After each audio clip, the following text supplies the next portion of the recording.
Good morning, and thank you for coming and taking an extra effort to get here today on the day of general strike. And a lot of people reconsidered on the very last minute because it's not easy to get here and to leave Brussels tonight, and many of you are flying out tonight. Welcome on behalf of the Masaryk University. We appreciate you are here with us. Welcome our precious guests, and I would give a floor to Katka Šepková. Many of you know her because she's been very active on the science to policy side, and she will be our moderator today. So Katka, floor is yours. Thank you. Thank you very much, Jana. Very good morning to everyone. So as you've been told, I will be the maître de conférence today, and I'll be also moderating the panels that are coming. So if you allow me, we will follow the agenda as is. We've been a little delayed because of technical difficulties, and we also hope that the stream is now streaming. So without further ado, welcome to the symposium. And first of all, we would like to give a floor, because the symposium is organized during the Czech presidency as an important contribution of the science to the political challenges that we are facing in the field of environment, health, and climate change. And therefore, we would be very happy to give a floor to address given by the Minister of European Affairs, Mikuláš Bek, and I would like to ask the technical team to put it up. Distinguished colleagues, dear guests, it's a pleasure and an honor to open this symposium on the state of environmental health in Europe, seeking scientific solutions to global crises. This topic is indeed very timely.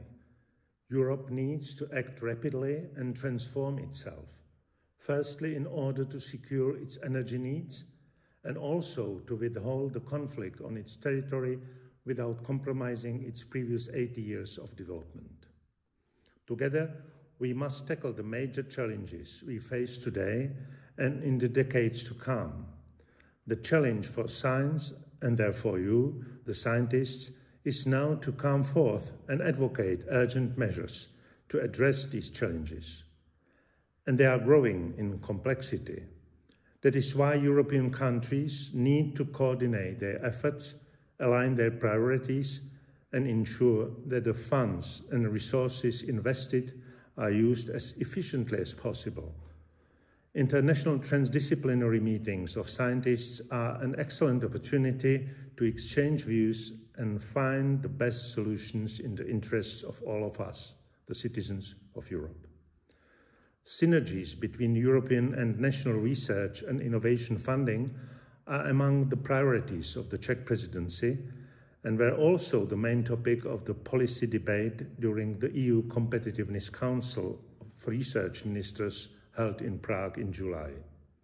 One of two keynotes presented in this council focused on building capacities for the environmental health research. And as a former rector of Masaryk University, I was proud to see that it was Masaryk University who was presented as an example of good practice. I would like to mention one more topic of the Czech presidency: research infrastructures as tools for enabling strategic research addressing societal needs. I was pleased to learn that development of infrastructural capacities is also an important goal of the environmental health research agenda for Europe, which was developed in the framework of your HERA project. It clearly demonstrates Europe's will to become a world leader in this field.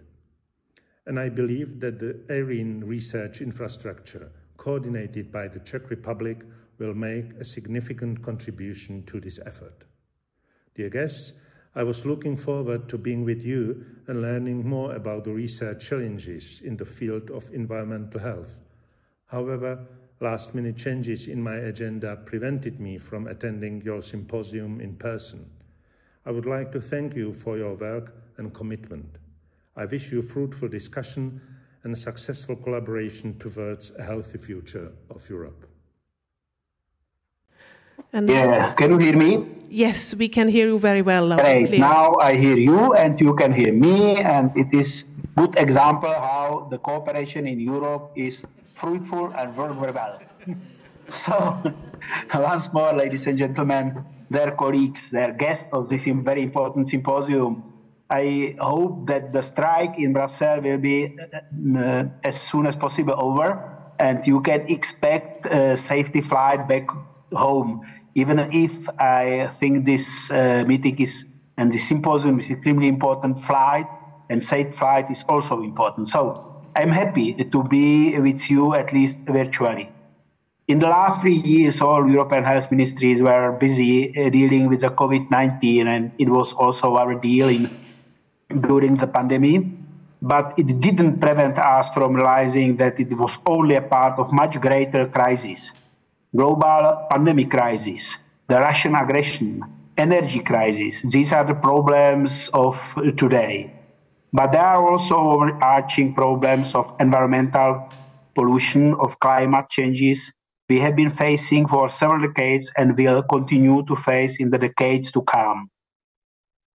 And all of them have a significant impact on the individual and population health and well-being.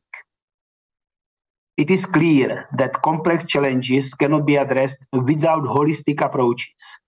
A good example of such an approach is the exposome concept, representing a universe of internal and external factors affecting each organism throughout its life course. Analysis of large-scale population data reveal that only a fraction of non-communicable diseases can be explained by genetic factors. This applies to the recent developed concept of One Health, which helps us understand how closely interlinked is a population health with the health of our planet and other organisms. To address these challenges, we need the interdisciplinary science, international collaboration, and high-quality environmental, social, and population data. I know that Recetox Center of Masaryk University, and Masaryk University is my university, and one of the best in my country, perhaps best. Sorry, I am from this university, therefore I must say this.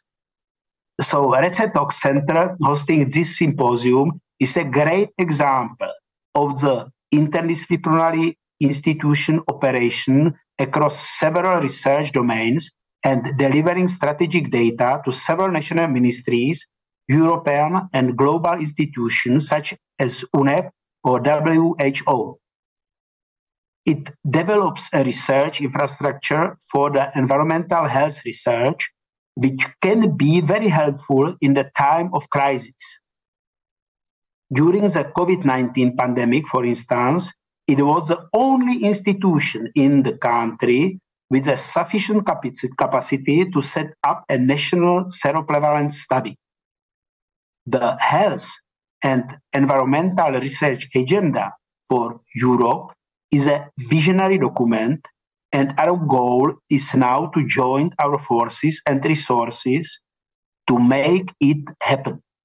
So this is a reason why I wish you a really fruitful conference, fruitful discussion, and I am very happy that even if only online, I can participate during this conference. Thank you very much for your attention.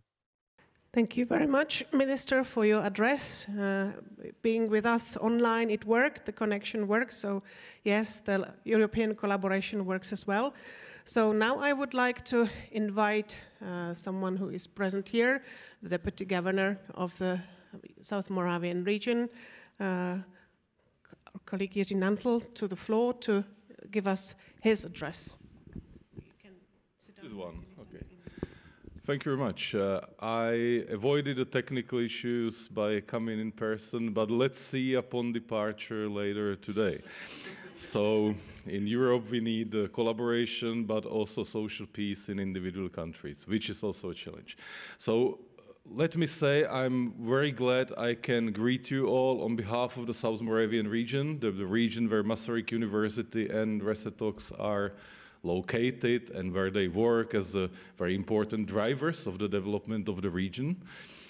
We recently hosted in Brno and in South Moravia a few of Czech presidency of the EU events. And I think it's great that this time we are bringing the universities and Resetox work to Brussels. And when we hosted European colleagues in Brno and elsewhere in South Moravia, I think there was one common theme that everyone observed, and that's the fact that our region is to a very large extent driven by the university, by the academic sector. And it's a factor that enabled the region now in the area of business and industry to feature over 500 innovative companies, which is a fact that changed the social demographics of the region. It changed the city of Brno as a place that's now also great to visit, great to live in.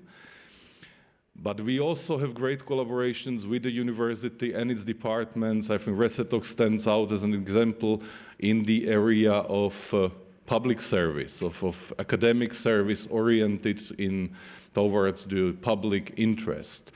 And we should also, of course, recognize that Resetox builds on very long tradition that shows also the persistence of the people that they had to demonstrate to keep that all going over all the decades that were necessary to amass the expertise and a reputation that enables their great work.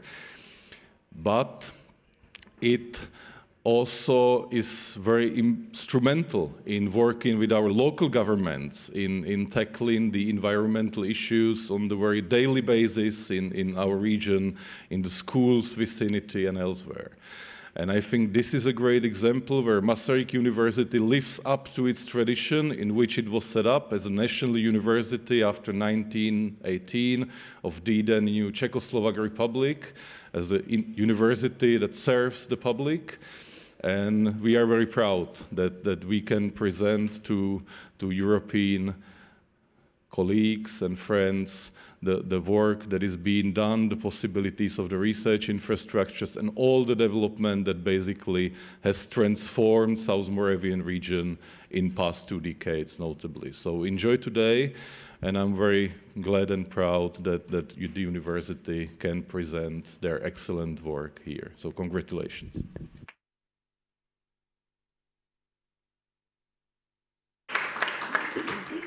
Thank you very much, Jiří Nantl, for your address. And now I would like to invite current director of the Masaryk University, Professor Martin Bareš, to the floor to give his introductory address. Can I sit down? Yes, of course. Yeah, Sit down. Tak, můžete.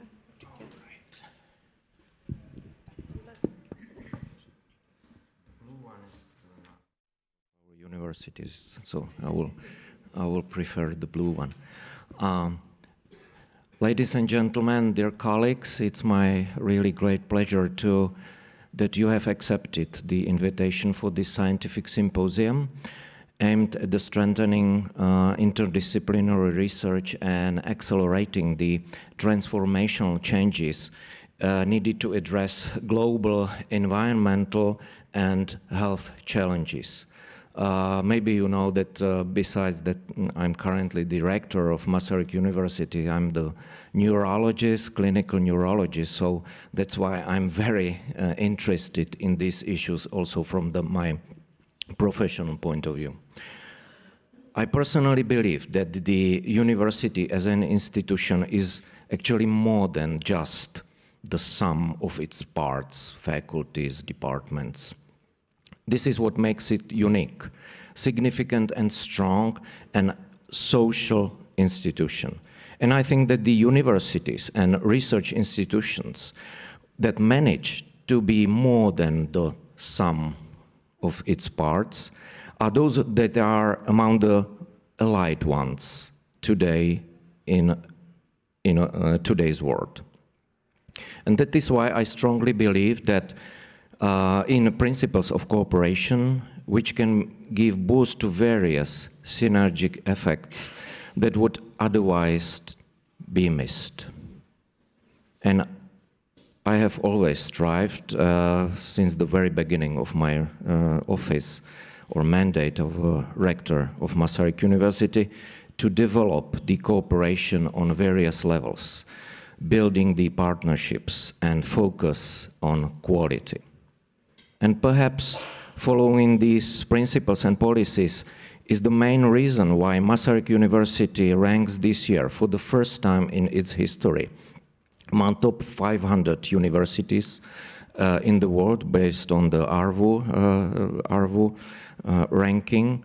And that's why further we are more and more successful in obtaining the very significant internationally recognized grants like ERC grants and others. We are building the international partnerships, very solid ones, and improving the international visibility. Resetox is a part of this story, of this successful story. At Masaryk University, we proudly host Resetox, the European Center of Excellence for Environmental Health Research and the Coordination Hub of IRENE, the European Infrastructure on Human Exposome. However, it also closely collaborates with the regional authorities and the other stakeholders in the development of Brno Living Lab, the innovation laboratory of the future, embedded in the regional innovation strategy. And this is a very nice example of cooperation and synergy I have just mentioned. I see really huge, big potential in pan-European collaboration. It will contribute to building or to build robust research infrastructures as well as joint educational and training programs, but most importantly, it will contribute to necessary political and societal changes. Masaryk University was honored to be a part of HERA consortium, and we will be delighted to contribute in post-HERA activities in the future. Next July, the European Ministers of Health and Environment, together with WHO, and UNEP representatives, will meet in Budapest for the 7th Ministerial Conference on Environmental and Health in an effort to ensure a better future, a more prosperous planet, and the healthier population. These are the goals we all share, we are sharing together, and we would like to contribute to. These are, or they are also reflected in the long-term development strategy of our university, of Masaryk University. Our Sustain Muni platform addressing targets rooted in sustainable development goals has been built on 4 pillars: research and innovation, education, social responsibility, and sustainable management. Research priorities such as health, environment, changing society, population health, or cybersecurity are driven by development of new infrastructural capacities as well as new interdisciplinary study programs which will be built or are built across the faculties. What I would like to emphasize that especially today in this very dynamic world, that nothing of what I have mentioned so far would not be possible if we are not, as the Czech Republic, of course, of everybody at the Masaryk University, each particular academician, researcher, student, if we were not the part of free democratic Europe. And we have to thank the European partners and the whole Europe, and we need to build to take care of our democracy and of our freedom. Ladies and gentlemen, it's great to be here with you. I wish you very fruitful discussions and very successful symposium, and thank you so much. Thank you very much for your attention.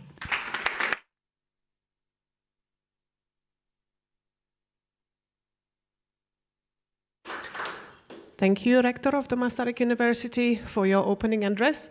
And now I would like to invite, last but not least, our esteemed colleague, Vice Rector of the University of Rennes, Sébastien Le Picard.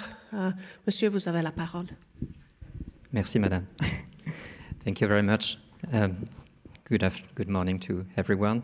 At the University of Rennes 1, it's really a great pleasure and honor to be among you in Brussels in the framework of the Czech Republic presidency of the European Union, and together with our partners from Masaryk University.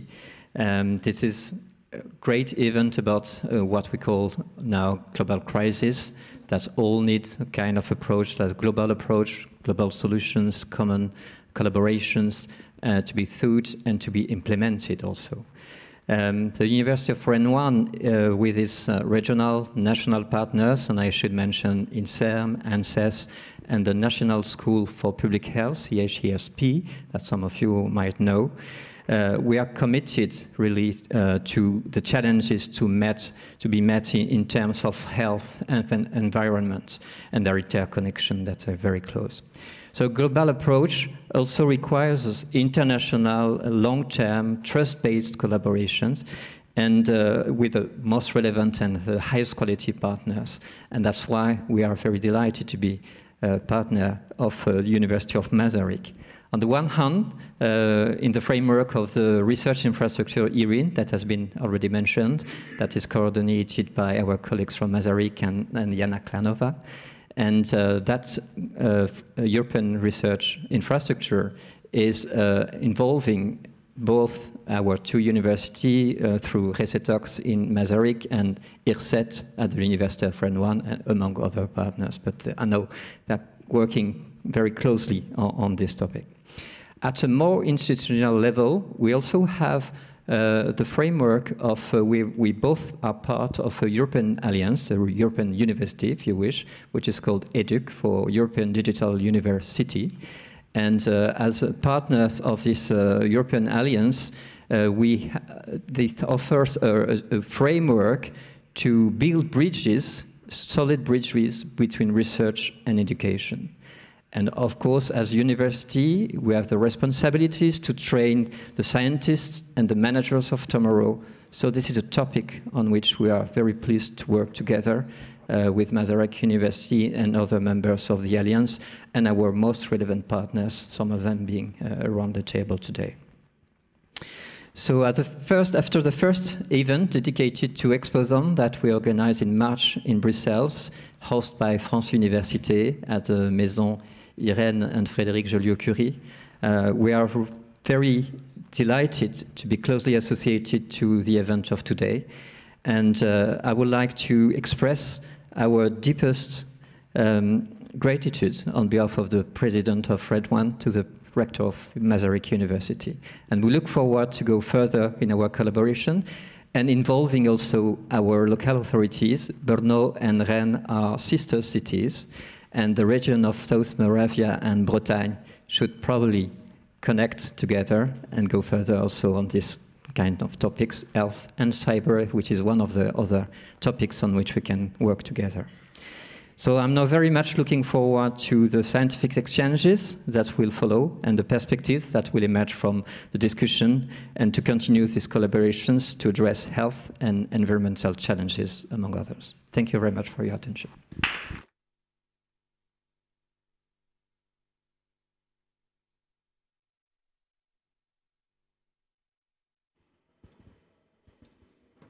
All right, thank you very much for the opening addresses. So this concludes the introductory part of our symposium this morning. So now let's move to the more exciting scientific part of, but not at all. There's nothing about least importance. It's important to link the two worlds and to communicate, and this is what we will be trying to really strive to attain this morning. And let me invite then the first speaker. It will be Manolis Kojevinas from IS Global, who will be, if I am correct. Yes, I am correct. Yes, Manolis is speaking first. So, and then I would like to invite the panel, and of course, we will have all 4 panelists and the introductory speaker sitting here at the podium. So when the moment comes, I will also introduce each of the speakers. So Manolis, the floor is yours, and then I will invite the speakers. Oops. Thank you, Katka. When a few years ago, the European Commission asked Robert Barouki from INSERM and me to coordinate HERA, we knew we had to deal with a number of complex issues, cities with all the cocktail of exposures of air pollution and green spaces, urbanicity, noise, or the chemicals, pesticides, endocrine disruption, or chemicals in water, or many other things. But at the same time, we knew that we could deal with these exposures. We had a lot of experience in the environmental health community, so we could identify the issues and identify the priorities. What was more difficult was to address a number of issues that were relatively new to the research community, where we had much less research, and this was the whole issue of climate change, where there was a lot of research on temperature, on heat waves, but many other issues where we knew that were important, biodiversity, and we had very little research on effects in humans. And that was a big challenge, not to talk about infections. We were finishing HERA when the pandemic started, and ecotoxicologists had made the connection, obviously, between environment and infections, but infections were absent, in fact, from the main research agenda in environmental health. So we had to put everything together. We put everything together, and we had hundreds of researchers in Europe and hundreds of stakeholders that made a significant contribution. And we developed the HERA agenda, and it's really great that it is used. It is not a report somewhere. So it is used by the Commission, it's used by the states, and we obviously have to update it. So it's fantastic that we have today's program that will deal with some of these very complex issues, and will deal also with the translation of research into policy, which is extremely important, and the participation of the society, which is obviously extremely important. And I have to say again how important was the input of stakeholders in HERA. It really changed the agenda.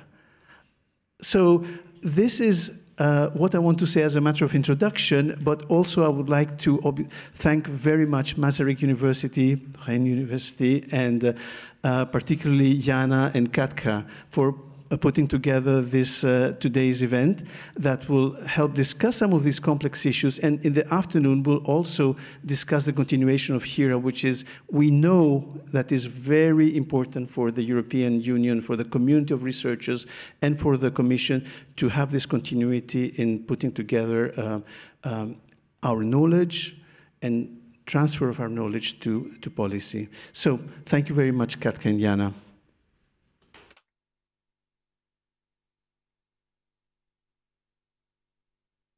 Thank you very much, Manolis. Please stay here in the podium. Don't leave.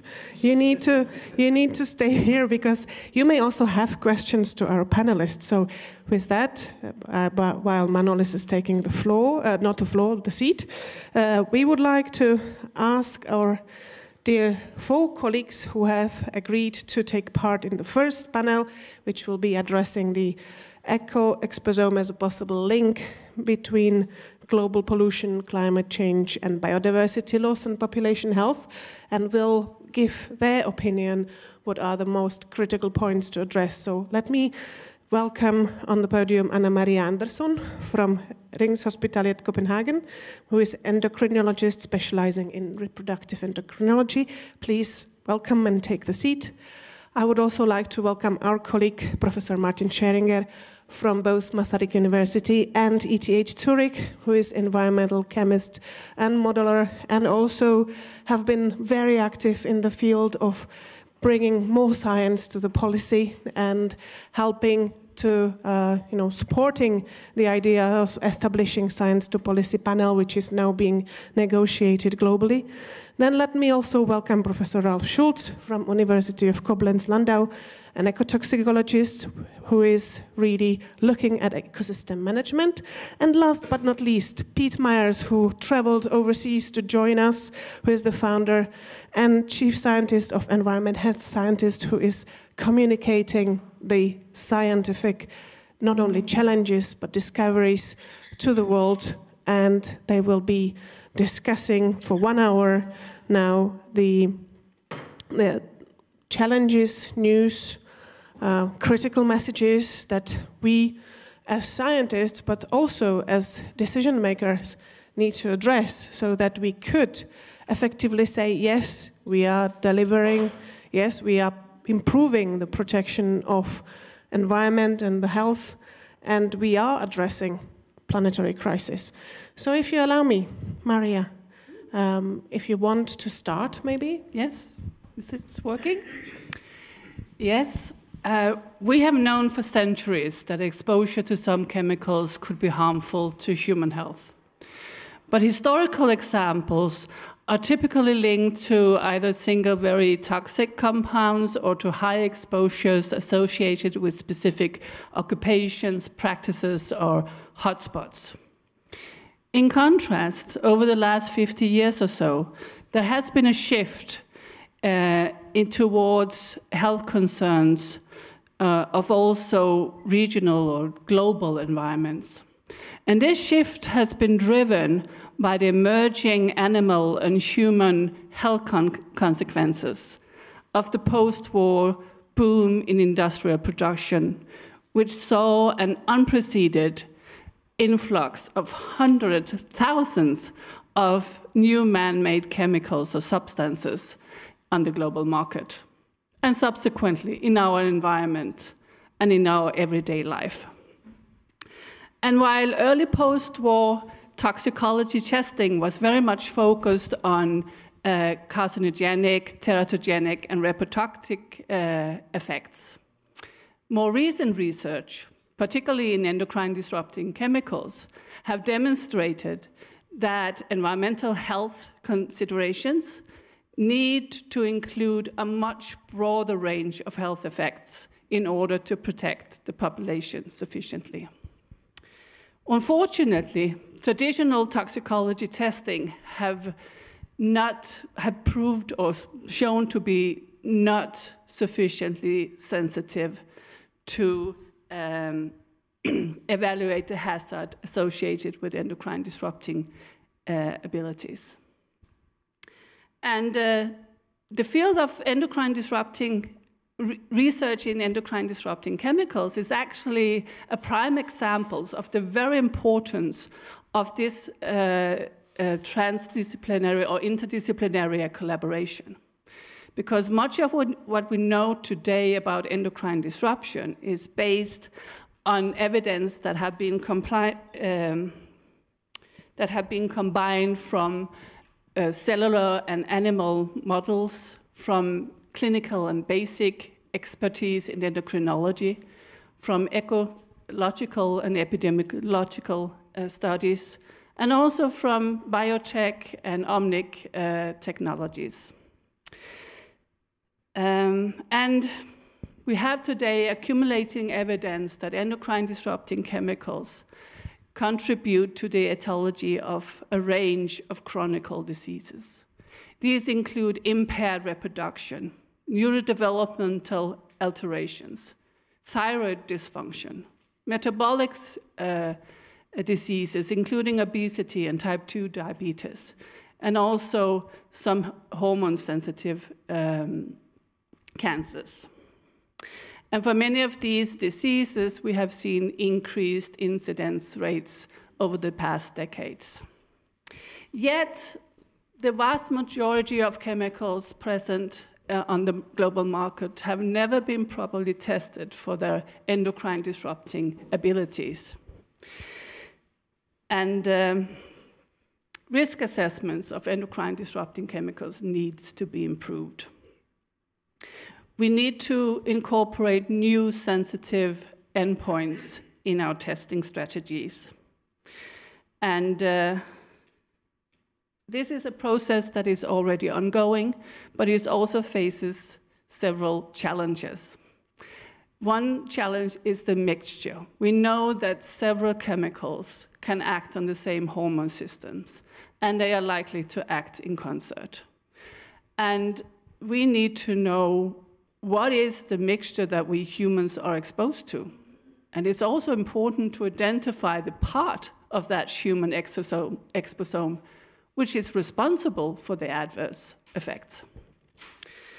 Another thing is that we know that for endocrine disrupting effects, it's not only about the chemical, it's also about the level and activity of the internal hormones. And this may change over a life course, and we therefore also know that there are periods in life, developmental periods, where we are more susceptible to some of the effects.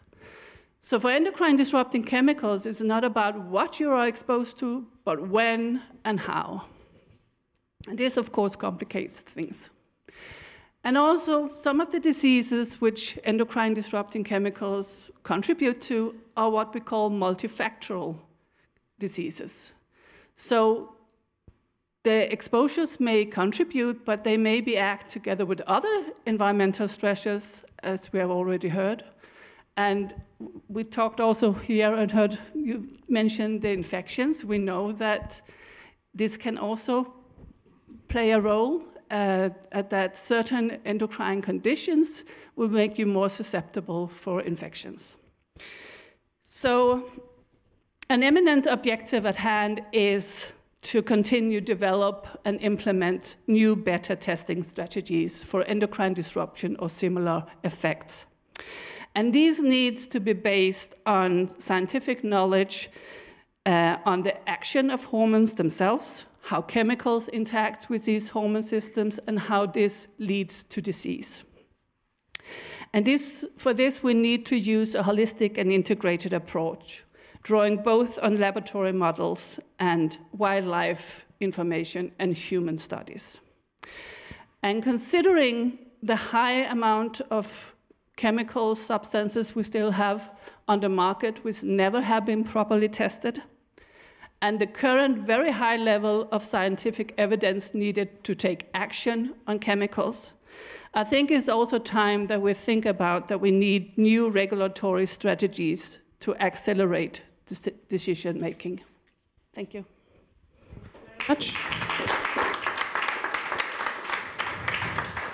Thank you very much, Anna Maria, for your address. I think that poses immediately a number of questions we could continue asking. But you mentioned that definitely there is a need for more action, more multidisciplinary work.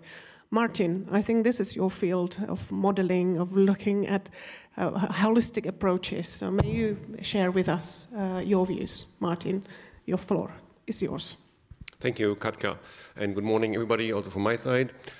And my name is Martin Schenger. I'm a chemist by training, and I'm interested in chemicals and how they enter the environment, so where the exposome really comes from. What is it that the exposome consists of, and where do these chemicals come from in all the many items we use every day, and what are the properties of these chemicals, also including the hazardous properties.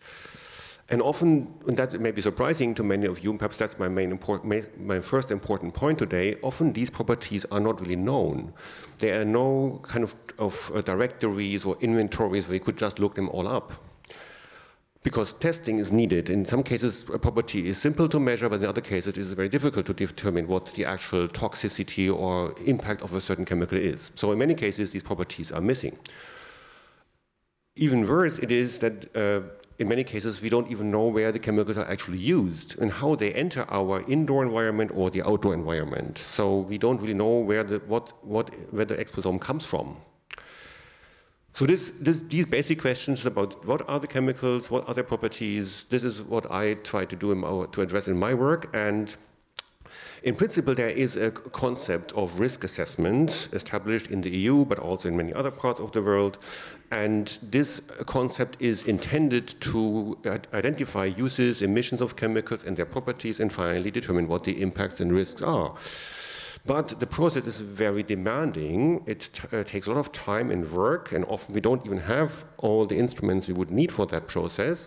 So even for a single chemical, the process is demanding, and second, there are so many chemicals. So overall, as Anna Maria already said, it is not really possible to do all the testing that you would have to do in a way to understand what the impacts of the chemical are. Just to give you an example, in 1981, the EU identified 100,000 chemicals that were on the European market, and these chemicals had been on the market for long. They were called existing chemicals, and the idea was that the authorities of the member states would do the risk assessment for these chemicals. These were 100,000, just by coincidence, and from 1981 to 1997, only 10 chemicals were risk assessed. 10, not 10%, but 10. There was also risk assessment work by the OECD, so overall there were some more than these 10, but it was just a couple of hundreds of the 100,000, just to give you an idea of how massive the problem or the task actually is. So we have learned now in the last 30 years of chemical hazard and risk assessment that in a way the task is not doable. That is my second important message. The task, in the way we phrased it, we gave it to ourselves in the 1980s and 90s, it's not doable. We have to simplify the chemical universe, and we have to further develop the testing approaches. For example, another case study that we did in our own work was on so-called PFAS. PFAS are per- and polyfluoroalkyl substances. These are chemicals that are used as impregnation agents for textiles, for carpets, for outdoor clothing, for many other applications. And these chemicals are very diverse. There are several thousands of them on the market. We spent a full year, one-person year, to identify the actual uses of 1,400 of them. We found 200 uses of these 1,400 of these PFAS. And that was a year of work because, again, as I said at the beginning, there is no inventory, no list where we could look this up. It's only the producers who know what they make and what they sell, but there is no coherent overview of what is on the market. So there is a lot of work to better understand just how the exposome is composed, what it is composed of. So in conclusion, I have two main points, is really that, as I said, we have to simplify the universe of chemicals on the market. We have to make materials more transparent, more easier to assess, to understand what the properties of a material are. That is one important goal for the future, which is different from what our thinking was in the past, because that's not easy for chemists to say, because chemists have always tried to make more chemicals, more fancy, more powerful chemicals, higher performance, all of that, and I'm a chemist myself. So it's not an easy message that I'm conveying here, but I think we have to turn around and try to simplify the chemical universe, at least on the market. Not scientifically, but what we use. And the second important point, this is my last point, is that we need to limit the uses of particularly hazardous chemicals to what is called essential uses. And there is a word for this. This is essential use concept that's currently being discussed in the EU a lot in connection with the chemical strategy for sustainability. And that is another aspect that we may touch upon in the discussion. Thank you.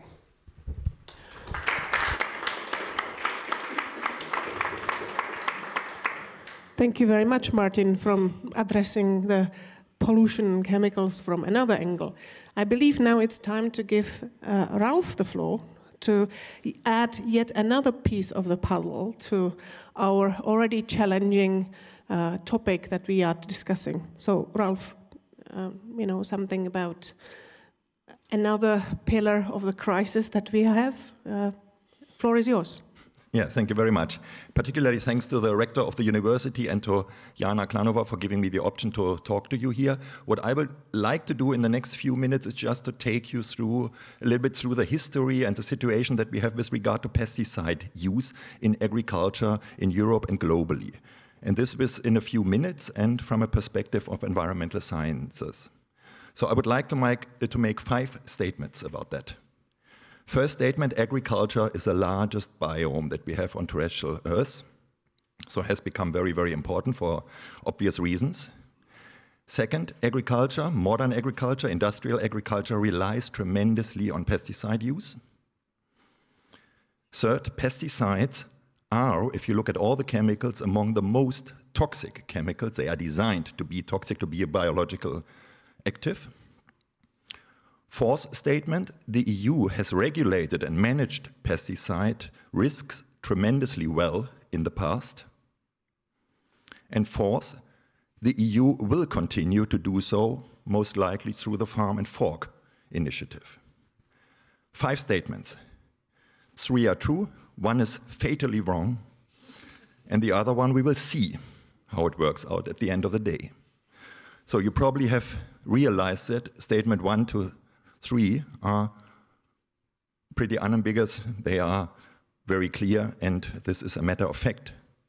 If you look at the regulation of pesticides in the EU and globally, we see that we find pesticides virtually everywhere. And if we compare the concentrations that we find in water, in sediments, in air, in biota, in organisms, in nature protection areas, wherever you look at, many of these concentrations that we measure there are higher than those concentrations that we consider to be the maximum concentration during the pesticide risk assessment. So for each individual pesticide, and pesticides are among the best regulated chemicals that we have, for each pesticide we have a certain concentration that should be the maximum concentration to occur in the environment. And for example, if you look at the global picture for insecticides, 50% of the concentrations that you measure there are higher than these regulatory acceptable concentrations. So we have a tremendous problem with pesticide exposure and pesticide contamination in the environment. And that unfortunately means that our past regulation has failed. It has kind of failed completely, unfortunately. So we are not really in a good position of regulating pesticides, although we consider these pesticides as the best regulated chemicals that we have. And there's various developments in the pesticide area that have most likely contributed to that. One very important aspect is that there is a shift in the pesticides, and this shift you can nicely see if you look at the insecticide market. We had organochlorine insecticides, which were very, very persistent, and we shifted away from these organochlorine pesticides, which had a high vertebrate toxicity, to other groups of insecticides. And nowadays we use mainly pyrethroid insecticides and neonicotinoid insecticides. And these pesticides are used at much lower rates, some of them only at 6 grams per hectare instead of 2 kilograms per hectare. So we have the impression that we use less pesticide and there must be less risk. But the opposite is true, because they are a factor of 3, 4, 5, up to 10 orders of magnitude more toxic than the old insecticides. We use, in fact, more toxicity, even if we use less pesticide today. So there has been a tremendous shift in toxicity to more specific and more toxic pesticides that we are using nowadays. And these more toxic pesticides have shifted the burden from vertebrate toxicity to invertebrate and plant toxicity. So basically, we are not facing these unfortunate direct toxicity to vertebrates and humans that much anymore with regard to pesticides, although it's still there in some cases, and Pete will probably talk about that. But we see today an effect that will indirectly negatively influence humans and society via biodiversity effects. So effects on plants and effects on invertebrates, and we will realize that these negative effects will also strike back on us. So that's a big problem that we are facing. And last but not least, how is it going with the farm-to-fork strategy of the EU? I think the principal request in there to reduce pesticide use is very, very good and very, very positive, and it's very good that EU is going in this direction. But it's now really important to look at how the EU will measure the success of this. Because probably you know there's this so-called harmonized risk indicator that is used there, and the farm-to-fork strategy very clearly states that the use and the risk, both, should be reduced by 50% by 2030 or even stronger. But it's very important to see if the harmonized risk indicator is indeed able also to monitor whether the risk of the pesticides indeed will decrease or not. If it's an indicator that will mainly focus on the use, as I explained, it will be useless. If it also includes the risk, we will probably take some steps forward. So thank you very much.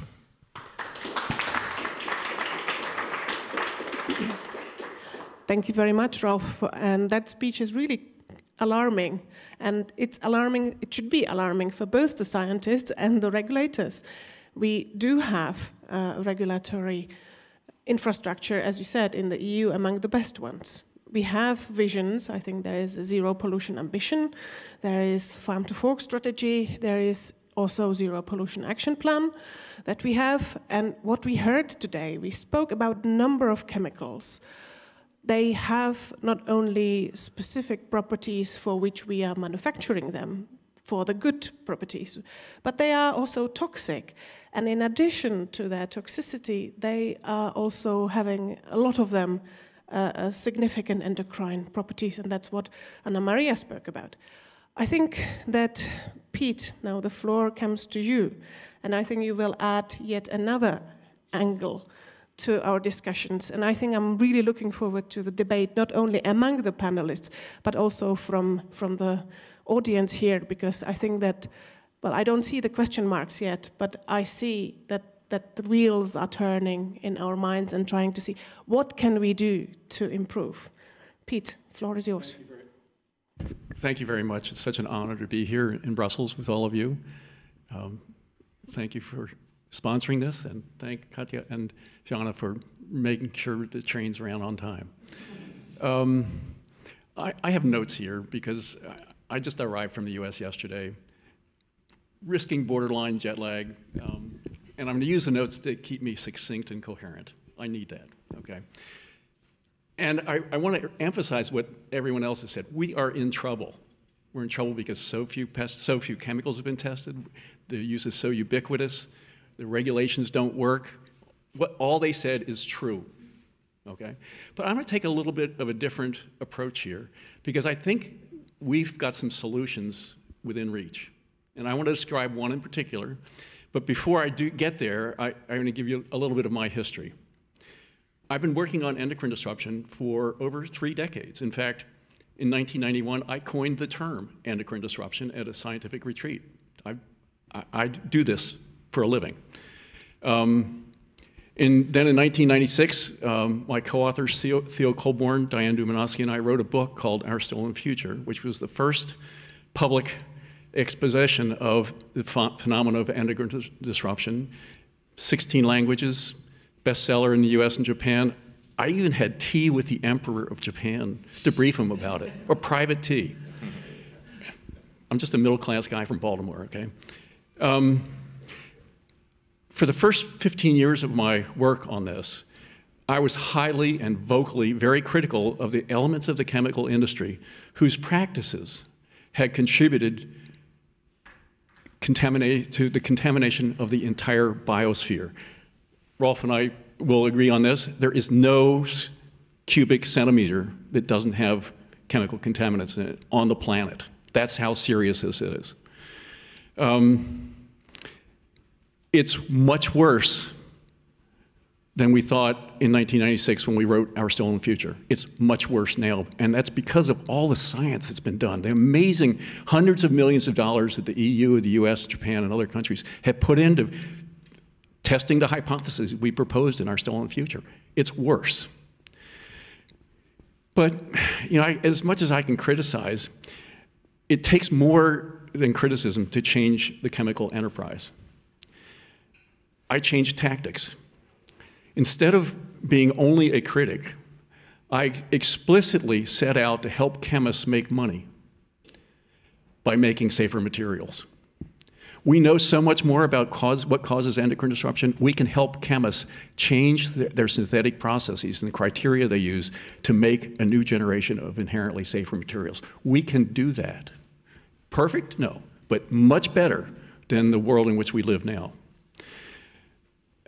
In 2012, we published an intellectual framework on how to avoid endocrine disruption when you're in the process of synthesizing new chemicals. It was called TYPED, Tiered Protocol for Endocrine Disruption.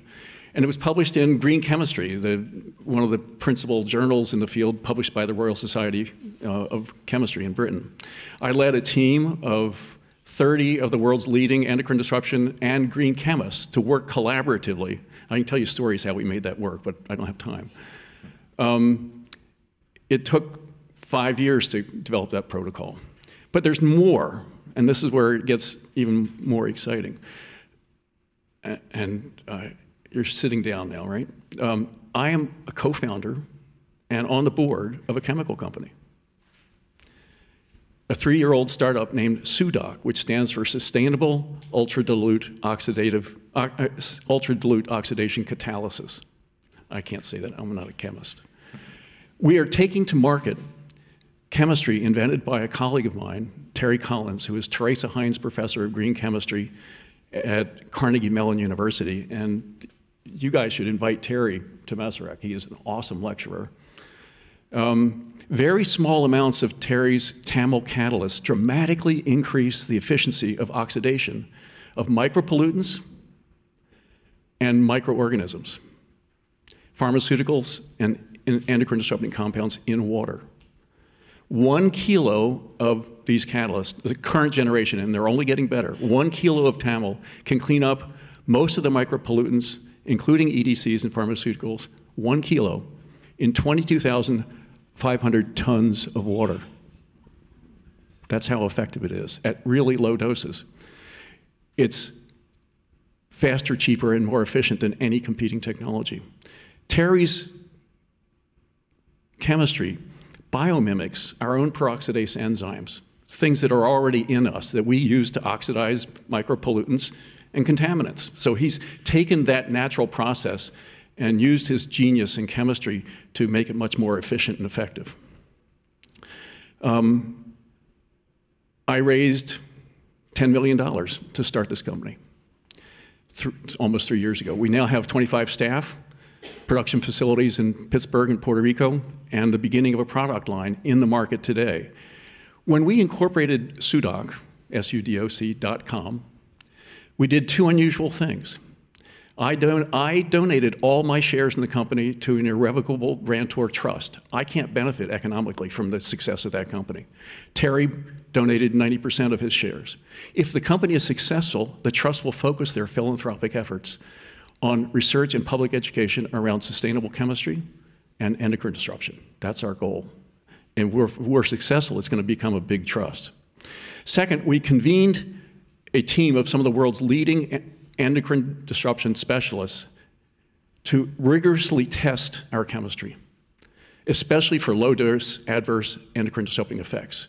We do not want our solutions for today's problems to become tomorrow's problems. We're committed to that. The scientists who are doing the work ask the questions, they design and execute the experiments, they publish the results with no interference from the company. Complete independence, complete total transparency. SUDOC's guiding principles are completely in line with the European Commission's chemical strategy for sustainability. Sustainable chemistry promotes innovation and protects human, wildlife, and ecosystem health. We want to prove it can work and be profitable. Thank you.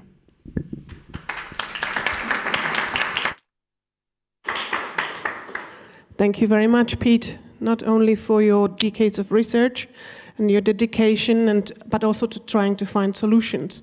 I think this is what we need.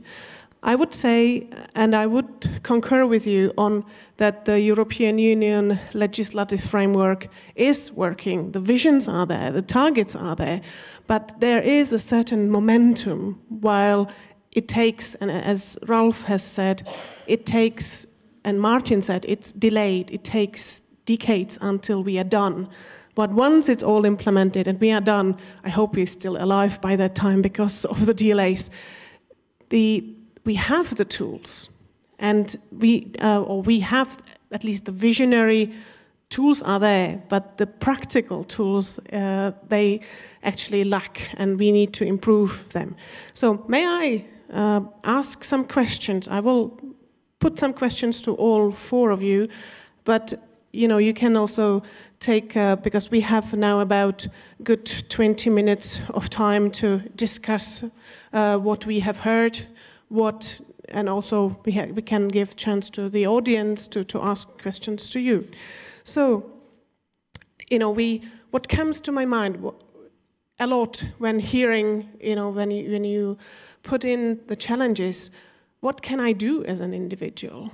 What can we do as individual scientists to make the change that we look for happen? Manolis, you said that HERA is calling for this integrated approach for exposome, but how to translate it? You said, yes, Commission is picking up the ideas that HERA project put forward. So what else can we do to, put forward the measure of urgency to the podium? Then I have a question to Anna Maria. You spoke about the human health, and is there a way forward when we look at combined risks, multiple exposures, to, not only convey the urgency, but make the change to realize what can we do, even though we know that our world is polluted and we will still continue to be exposed to those chemicals for a number of years to come. So do you see yourself somewhere a light in front, a light that there is a good, better future? Because of course, why we are doing that for the next generations to come. So is there a sustainability somewhere nearby? And I know it's not an easy question, but you can perhaps share other views or other ideas. And Pete, you mentioned your actions, your activities, but I would like to ask you one other thing. Do you think that the scientists speak the same language to make it understandable to their audiences, be it industry, be it politicians? Because I think the messages that we hear from all of you is, it is urgent to act. We are in a trouble. We have to put the regulatory and implementing wheels in motion. This is what I am hearing. But maybe I am more a scientist than the translator of science into policy. So this is what I'm hearing, but I'm not sure that our policy colleagues hear that. Manolis, maybe you want to start? Okay. I didn't have the opportunity of having tea with the Emperor of Japan, but I have a letter from the Pope as president of the International Society of Environmental Epidemiology. That was pretty good for the Pope taking initiatives on climate and the environment. So let me go to the question that Katka asked. I would have given a different response some time ago than what I'm going to give now, and part of it is because of what has happened with COVID, where we saw our governments really failing in getting into public health policy the scientific evidence. Many of our governments in very structured countries, they didn't even have sufficiently good scientific committees to help them, and they did really many errors, which poses a problem on how much can we rely on what we have been relying for many years, thinking that in governments where we have welfare state, things will function eventually, and they didn't function when we had a really big crisis, and they obviously are not functioning with climate change. So, which brings us to the need of the scientific community to really mobilize much more. That is my response to your question, Katka. We really have to put our act together and take many more responsibilities. We have much more responsibilities than what we thought before. And it's responsibilities to the community. And I'm not saying we have to become activists. I'm a researcher. Here is I'm not an activist. What I can do is to do good research for policy. And there are other people who are doing are activists, and which is great. I mean, we really need it. But my role is doing very good research for policy, and I have to be in contact with the community. So this is our responsibility, I think.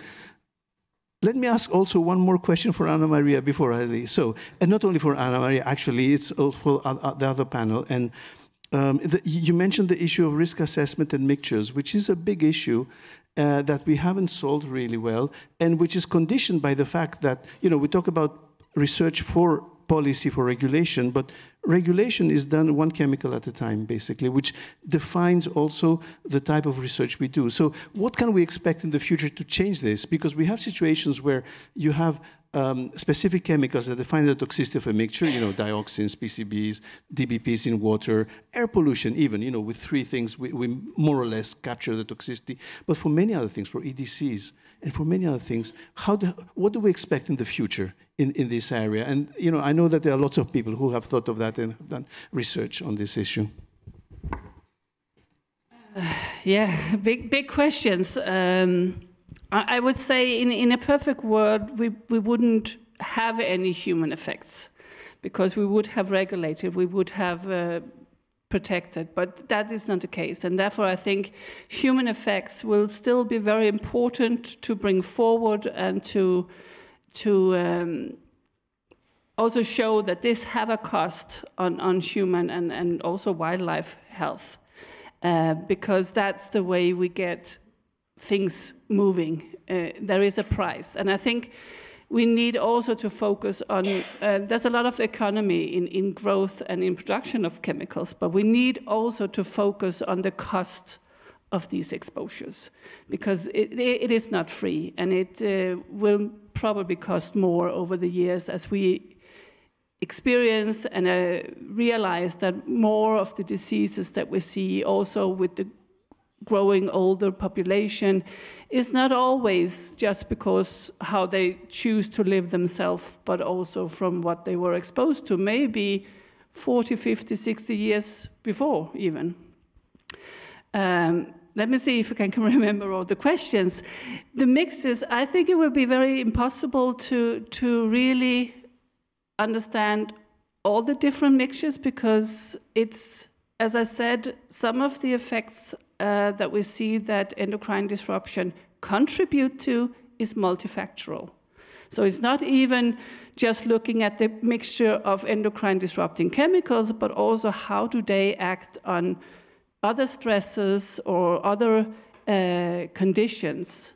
And I will lean to Martin and say, I think the only way forward is to make our chemical universe more simple. I think that is the solution to this. Thank you, Anna Maria. I think before giving Martin the floor, I would also like to say that there is partnership for chemical risk assessment that is now ongoing. It's trying to implement also the EU Green Deal and the zero pollution ambition, and it's actually looking at the new generation risk assessment, and the chemical mixtures and their risk assessment is part of this undertaking. It's, of course, a research activity that has started this year in May, and it will go on until 2028. I think many of you who are present in the room or follow us online are also taking part in this huge partnership, because there are more than 220 partners. It is coordinated by ANSES in France, and it's with close collaboration of EU agencies who are also involved. So there are activities already taking place. And I would say, I couldn't agree more. We need to simplify our world and have only the chemicals that do not represent risk. But Martin, I'm quite sure you have a lot to say to this because of your modeling and other experience. Here you go. Yeah, thank you. Yeah, but I don't want to say a lot here. I just want to pick one of the questions in response also to what has been said, namely the question, what can we do? And not as a normal person, as a consumer, but just as, for example, myself as a scientist, or the others here as scientists. And I think what we need to do really is, need to be more humble. We should not promise things that can't be delivered. We have seen, you just said it, there shouldn't be human effects, but there are. You said there shouldn't be concentrations of pesticides much higher than what the guidelines or what the risk assessment would allow, but they are. So the system has not been effective. And it's getting more and more complicated with more and more chemicals actually on the market. So we should not keep going as scientists and tell the world we can do it, we are smart, we will develop the solutions, we have new schemes, new tests, batteries and everything. Of course we do need all that, but we do need that even to cope with what we already have. But we shouldn't promise more than we can deliver, and also regulators shouldn't do that. They should not come up with more and more frameworks and complex regulations that in the end still fail to be effective. I think we really have to rethink our own mindset and framework and how we approach scientifically and from the regulatory side the problem. and not just keep going with making promises that in the end it will all be good and we will be so smart and can find solutions. Sometimes we can't. We have to accept that. Yeah, I would like to add one other point. I very much agree with this aspect that we need to simplify, but probably one of the reasons why we need to do that is that we need to increase risk literacy.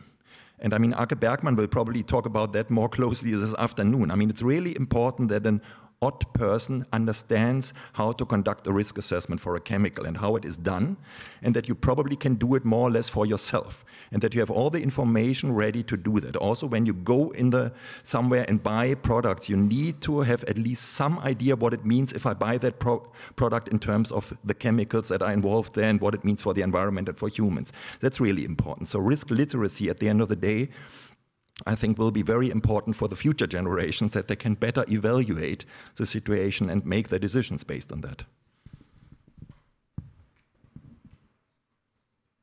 Thank you very much. Pete, have you anything to add? Well, you asked me something about science communication, and I'd like to address that. I actually spend a lot of time thinking about that. I've taught courses to postdocs and junior faculty on becoming more effective communicators. It's doable. It's not rocket science. People can learn better communication skills. But the other thing that we can do as scientists is stop quibbling over the weeds and start agreeing upon the big picture.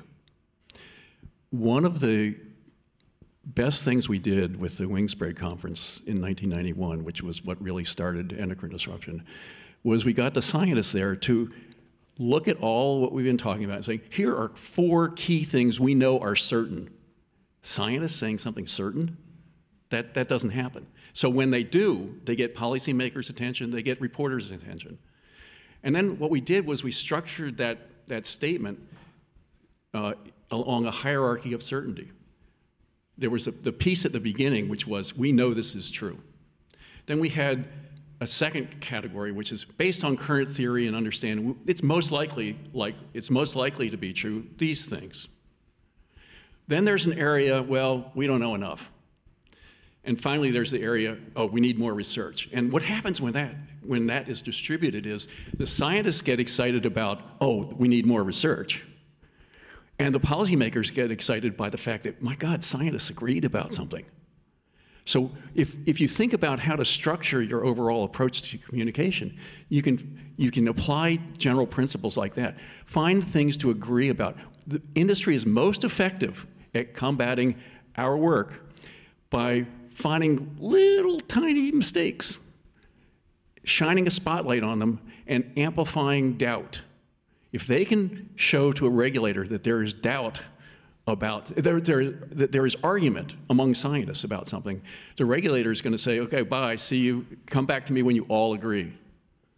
Which never happens if some of the people who are playing in that field have vested interest in making sure there is a disagreement. Be very much aware of that strategy. It's called manufactured doubt. There were great books been written about it.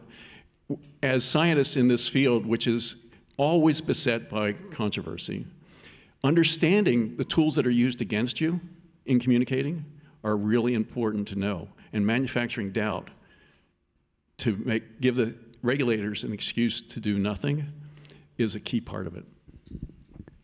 Thank you very much for your answers. I think it would be fair to give also our public the floor, and if there are anybody who has question to our panelists, there will also be opportunity to ask additional questions during the coffee break that is slowly approaching to us. But I'm just asking if there is anybody from the audience. Okay, so I'll pass you the microphone. So I see Robert, Ralph, and some other colleagues. Robert. Thank you. There are many issues here that have been developed in HERA, and I'm really happy to hear that. I just wanted to add, we talked a lot about chemicals. I think there's climate change. Anything to say about the interaction between climate change and chemicals in the world? Can you have any comment on that, please? I have 2 immediate reactions. Yes, there's a lot of interaction. First of all, many persistent organic pollutants, endocrine disruptors, have been sequestered in snow and ice. And as heating continues, they're being reliberated. So now you can find increases in DDT and other chemicals that these guys work on showing up in Swiss lakes because they were in glaciers before and now they're not. The flip side of that is that we haven't talked very much about plastic, but plastic is a key part of the endocrine disruption problem. The manufacture of plastics is a huge contributor to global warming because of all the carbon that it produces. These things are all intertwined. How many of you know the Canadian author Margaret Atwood?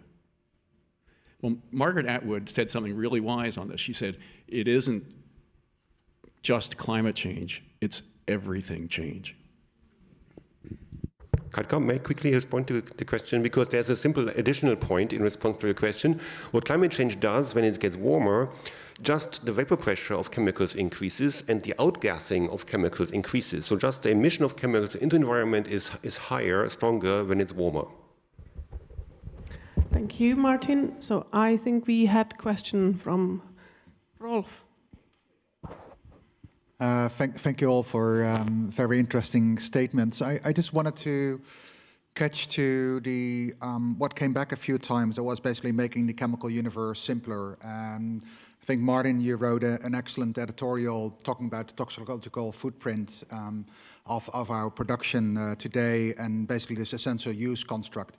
And because, I mean, part of the problem, if I talk to our catalysis group at the university, is that we keep on asking basically for a better screen on our mobile phone, and we keep on asking for new products, and so that actually sets off basically new chemicals being produced. And of course, the question is, in the end, do we need hundreds of perfluorinated compounds, or could we have done with less? And I think we all agree with that we have to do that. But I wanted to see if you had a concrete idea of how you actually could implement this essential use construct, where in principle it would be that the producer has to show that it has additional value. And if you take the parallel to medicine, we have done the same, but we see there, of course, that it's very easy to come up with an argument that this medication does something similar or slightly better, and therefore should actually be go on the market, although the additional value may be argued. So how would you see that in practice, Martin? I think that's my question. Hey, thank you. That is not a small question. I try to be brief, and the essential use concept, it comes from the Montreal Protocol on ozone depleting substances for everyone in the room. So it has been there for long, and it says that chemical use is essential if the use of the chemical is necessary for health, safety, or the functioning of society. So really, whatever that exactly means, it means something very important. It does not mean convenience. So anyway, my suggestion or my response to the question would be to say we have a range of uses where we clearly can say at the one end these are essential uses because they are really needed for health applications. For example, PFAS in dialysis machines where blood has to flow through the tubes and must not clog. On the other end, there are pure convenience applications where it's also obvious that these are not essential. So I think we should start from these extremes and kind of work our way into the middle there, and then we can still already make some progress in finding out which ones are essential currently at least, and others which we may get rid of even now. If I could add one thing to that very good comment. Sustainable chemistry should focus its resources on replacing the essential uses of bad chemicals. That should be a top priority.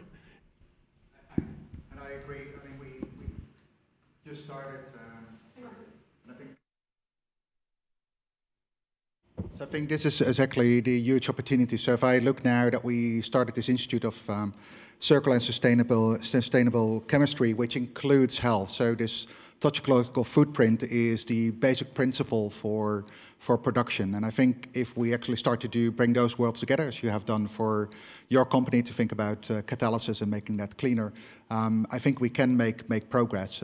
I still think that this essential use concept will be interpreted differently by the different stakeholders. And I think that's where we have to focus on to get that discourse about what that exactly means and how to do that to bring that to the attention. In the afternoon. I think we have a lot of questions from the audience, so I think we can allow for that. So if you are still ready and still happy to share. Yes. So.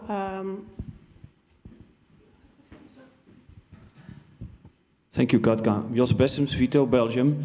I think I agree with 99, maybe 100% of what has said before. But I have a few things that I wanted to ask you, because I think what is also a problem is a little bit how we have organized these things in society. We have the shareholders. Most shareholders only want value for their money. They don't care for whether maybe in 20, 30 years this chemical will be a problem.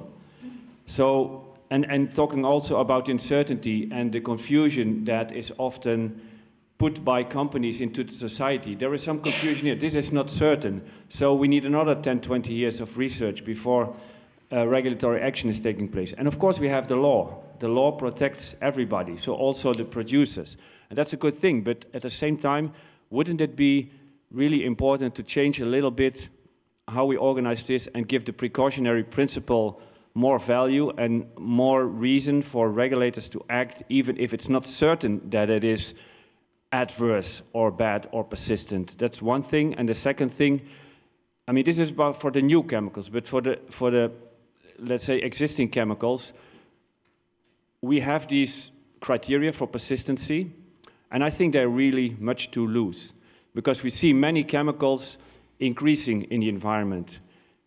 And that is because the half-life is not short enough to keep pace with the big volumes of tons, of thousands of tons that are put into the environmental compartments every day and every year. So I think this is also something where we have to think about whether maybe not only the criterion of half-life, but also in combination with the tonnage that is put into the environment every year. Thank you very much. Thank you very much. If I will, give our panelists the floor. I think we, as I have seen a number of hands, I see Creed, I see Francisca, I see also a colleague, and then we also have a question from Facebook because people are following us. So I don't know if anybody wants to address the question or comment that was just raised. Yes, Pete. Okay, absolutely right. Agreement. Okay. So, Martin? Quickly, also that, yes, exactly, I agree, that's absolutely correct and all part of a problem, because there are lots of hard questions to be asked about law, the legal situation, the economic drivers and all of this. And these hard questions also is something that has to be addressed more productively. We agree on many things we have said now in a more general way, but these are the questions where it hurts, and we have to somehow also find a way to really work on them.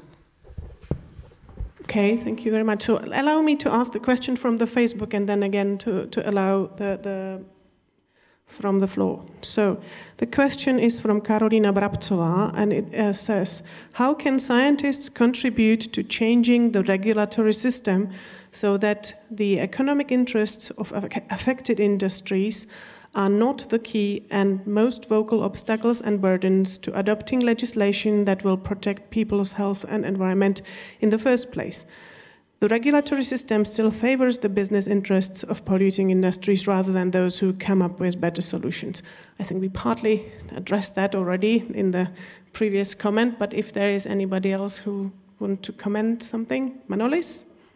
We have several examples of how we have managed. Think of the air pollution, the latest WHO recommendations, and this has been to a large extent due to very consistent input from scientific societies, and not only the public health societies of our mental health, but what is extremely important from the clinical societies. Having the respiratory societies that are huge and very influential get involved in air pollution is very important. So we have to organize ourselves, and we have to know how to do this input. So we have a lot of examples that we have managed, and a lot of examples that we have failed, obviously. Pesticides as a prime example. And just as has been said, maybe we should be better at using precautionary principles in our legislation as well. Because if, as a company, you produce something that's maybe are easier to ban or regulate because of a precautionary principle, then they also know there are more costs in developing something that's not good enough. Maybe they then will do the better effort to do something that would not fall for a precautionary principle. Thank you, Anna Maria. Pete. On the precautionary principle, how many of you have heard of intergenerational epigenetic inheritance? That's where exposure to a fetus in the womb is carried down without changes in DNA sequence, at least 4 generations, sometimes skipping the first generation. Is there any more valid reason than that to invoke the precautionary principle? That's one of the most powerful arguments that we need to be using in arguments about precaution. Thank you. So just looking at the time, we have time for 2 quick questions. Is it possible, Creed? Thank you. So I would like to, well, it's in line with what has been discussed. So you mentioned, Maria Andersson, that endocrine disruptors, there may be not enough sensitive endpoints yet, but is this really true? I think we have this testing for sensitive endpoints, but these tests, these signaling tests, are not yet accepted. So it takes too long time to get this through the regulations. So maybe as scientists, we should push much harder to have these signaling tests accepted, and maybe to force the manufacturer of chemicals to use them and to prove us that running through these tests, the chemicals are safe. So is this a way forward, you think? Yeah, I mean, you're absolutely right that in the scientific community, we know some of these sensitive endpoints, and they are being used in academia studies. But as you said, they are not really implemented in toxicology testing. And even if some of them are included in some of the ODC test guidelines, they are often just optimal, an option. They are not demanded to do. So that's definitely something we need to do more. And we also maybe need to find batteries of test systems that can cover more of these endpoints. Yeah, one of the chemicals I've worked on a lot is bisphenol A, BPA. And we've fought fierce battles with the US FDA and not getting reactions yet. But we're seeing movement with EFSA. EFSA lowered the tolerable daily intake, proposed to lower it for BPA by a factor of 100,000. And that's because they started paying attention to low-dose effects. And that, in part, is due to the fact that the board was so embarrassed by conflicts of interest on the board, they got rid of the main conflicted people who had been interfering with the adaptation of the low-dose testing. So there has been some progress made. Okay, thank you very much. One more question. Now, I know that there have been 2 people asking for the question. You have that there? Yes, thank you very much. I just wanted to point out 2 very interesting points that were discussed already. One is related to actual substitution of the chemicals. When we have an early warning signal of a chemical that actually can be very harmful, like we had for bisphenol A 15 years ago, instead eventually to try to further refine the scientific evidence about the toxicity or the toxicokinetics of this compound, maybe it's better to accelerate the process of substitution and to try to replace it with something that is initially safer from the first stages of the design, and also to take into account the sustainability aspect. So this is what I wanted to point out, the importance of designing new chemicals that are safer from the initial stage, instead to try to enhance the information of chemicals that we already have some significant evidence that might be harmful. Thank you. Thank you, Spiros, for your comments. So I will advise that we still have 5 more minutes if you can, if you're ready. So any comments to what has been raised? Rolf? Point probably also a little bit in response to what you just said and what we had discussed a little bit earlier about this essential use. If you try to apply this concept of essential uses to pesticides, you are running really into big problems because of resistance. I mean, we need a lot of pesticides at the moment as we run our agriculture in order to avoid resistance coming up, which anyway happens a lot and asks for more and more specific compounds to be used. So if you really want to focus on essential pesticides, if you want to call it like this in the agriculture area, you need a shift in the way how we run agriculture. So you really need a transition there to another form of agriculture. So while for industrial chemicals, many other chemicals might be possible to look into which ones are essential and focus on them, in agriculture, doing the same thing would mean changing agriculture to another agriculture that is less reliant on pesticides. That's, I think, the only option that we have there. Thank you very much, and I hope that our Commission colleagues who are joining us are listening to that as well. Franziska, you had a question. Yes, thank you very much. You just exactly said what I wanted to comment on. And thank you, Robert, for bringing up the linkages between climate change and chemicals and all the challenges that we are facing. I'm wondering if parts of the planet will become more difficult to have food production, we might run into the situation that we might need even more fertilizers and pesticides and chemicals. So it asks for transformational change in how we produce our food, and it's exactly what you said.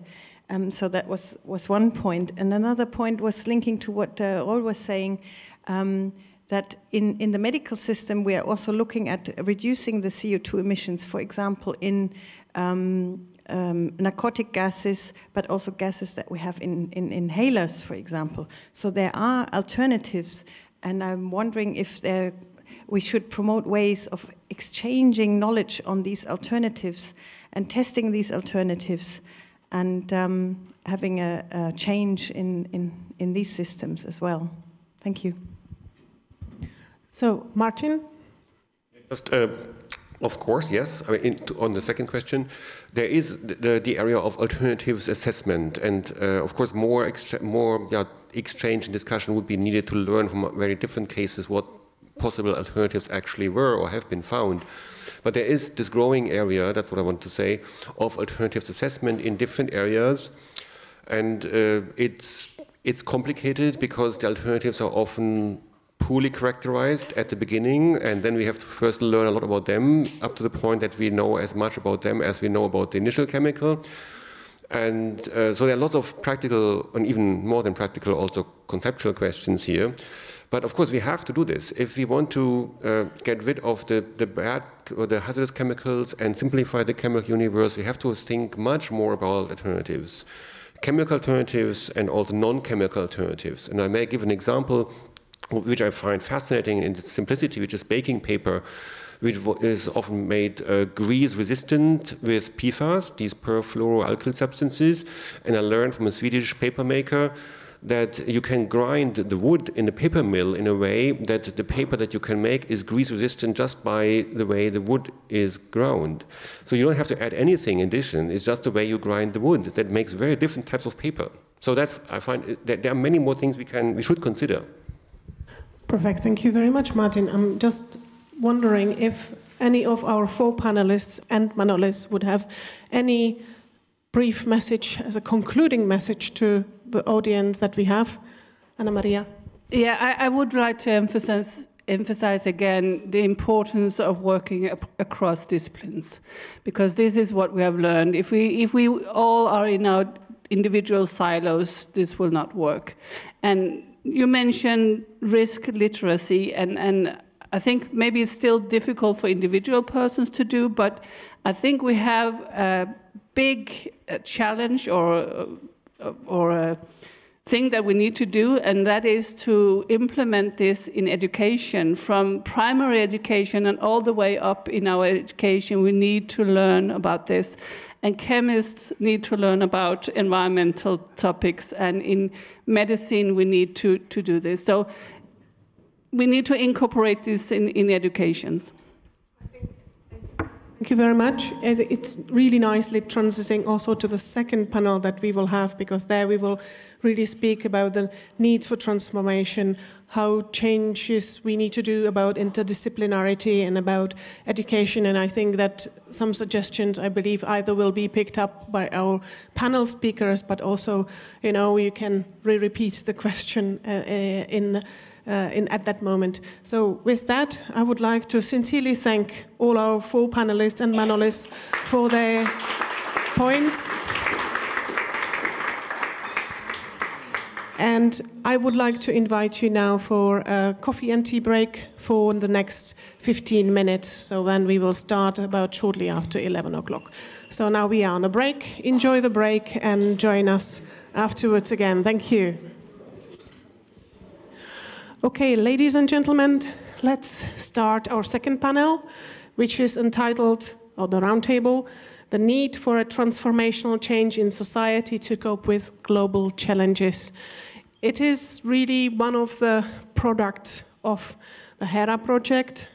Maybe to those who haven't been involved in the project and those who follow us online, it is the health, environment, climate change nexus and research agenda for Europe 2020-2030. And this was the task of the EU project that has just concluded in March this year. And there are some very important outcomes, and the need for transformational change has been one of those outcomes. And I think without further ado, I would like to give floor to one of the coordinators of the project, Professor Robert Barucchi, to tell you actually more about this and I would then introduce our panelists for the second panel. So Robert, floor is yours. Thank you very much. Oh, it is working, yeah. So let me start with a statement. I mean, we've heard somebody having tea with the emperor, another one having a letter from the Pope. I can say that I had lunch with the Queen of Spain. You know, the young one. So, well, I will let you decide who was the luckiest, you know. The strange thing is, I remember this. I don't think she ever remembers this at all, which is a question that we may have to ask. Anyhow, HERA was such a great project, and we have really had a very, interesting and important. It was so good that there was another agency. There's an agency now in Europe that decided to take the name. We started it. Of course, the Greeks started it, way back. But, I mean, we had this HERA name, but now we have this agency. So we decided, as we will say in the afternoon, to continue to work. But, of course, maybe we will have to change the name. And I think we've found something that is really interesting. So let's go back to this session. I mean, I think whenever you start talking about chemicals, about climate change, about biodiversity, etc., we end up talking about society. We end up talking about, what should we do? And therefore, it was really very critical. And it was one of the HERA, actually, top goals to find ways to understand how could we do it in the society. What is transformational change? What kind of transformation we need? And just to present it very simply, I think we can understand it from generational point of view. First, there are all the future generations, and we have discussed a lot about our ethical responsibility towards those future generations. Somebody talked about intergenerational effects, and from an ethical and philosophical point of view, I mean, there should be some reflection and work on our ethical responsibility toward those generations and toward the planet, actually, in general. That's for the future generation. For the next generation, we have also thought about what type of education do we need, and we will have a discussion about. We mentioned multidisciplinarity a little bit earlier. How could we improve that? How could we do such a thing as the next generation will have this kind of view? But there are things to be done immediately for this generation and for the next ones, and of course.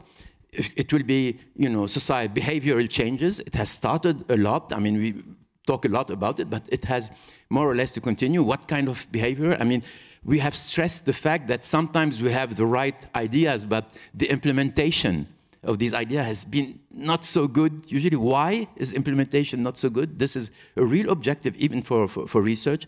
Socioeconomically, we have to change things, obviously. What kind of change? What is the best one for this? These are issues that we have, of course, discussed.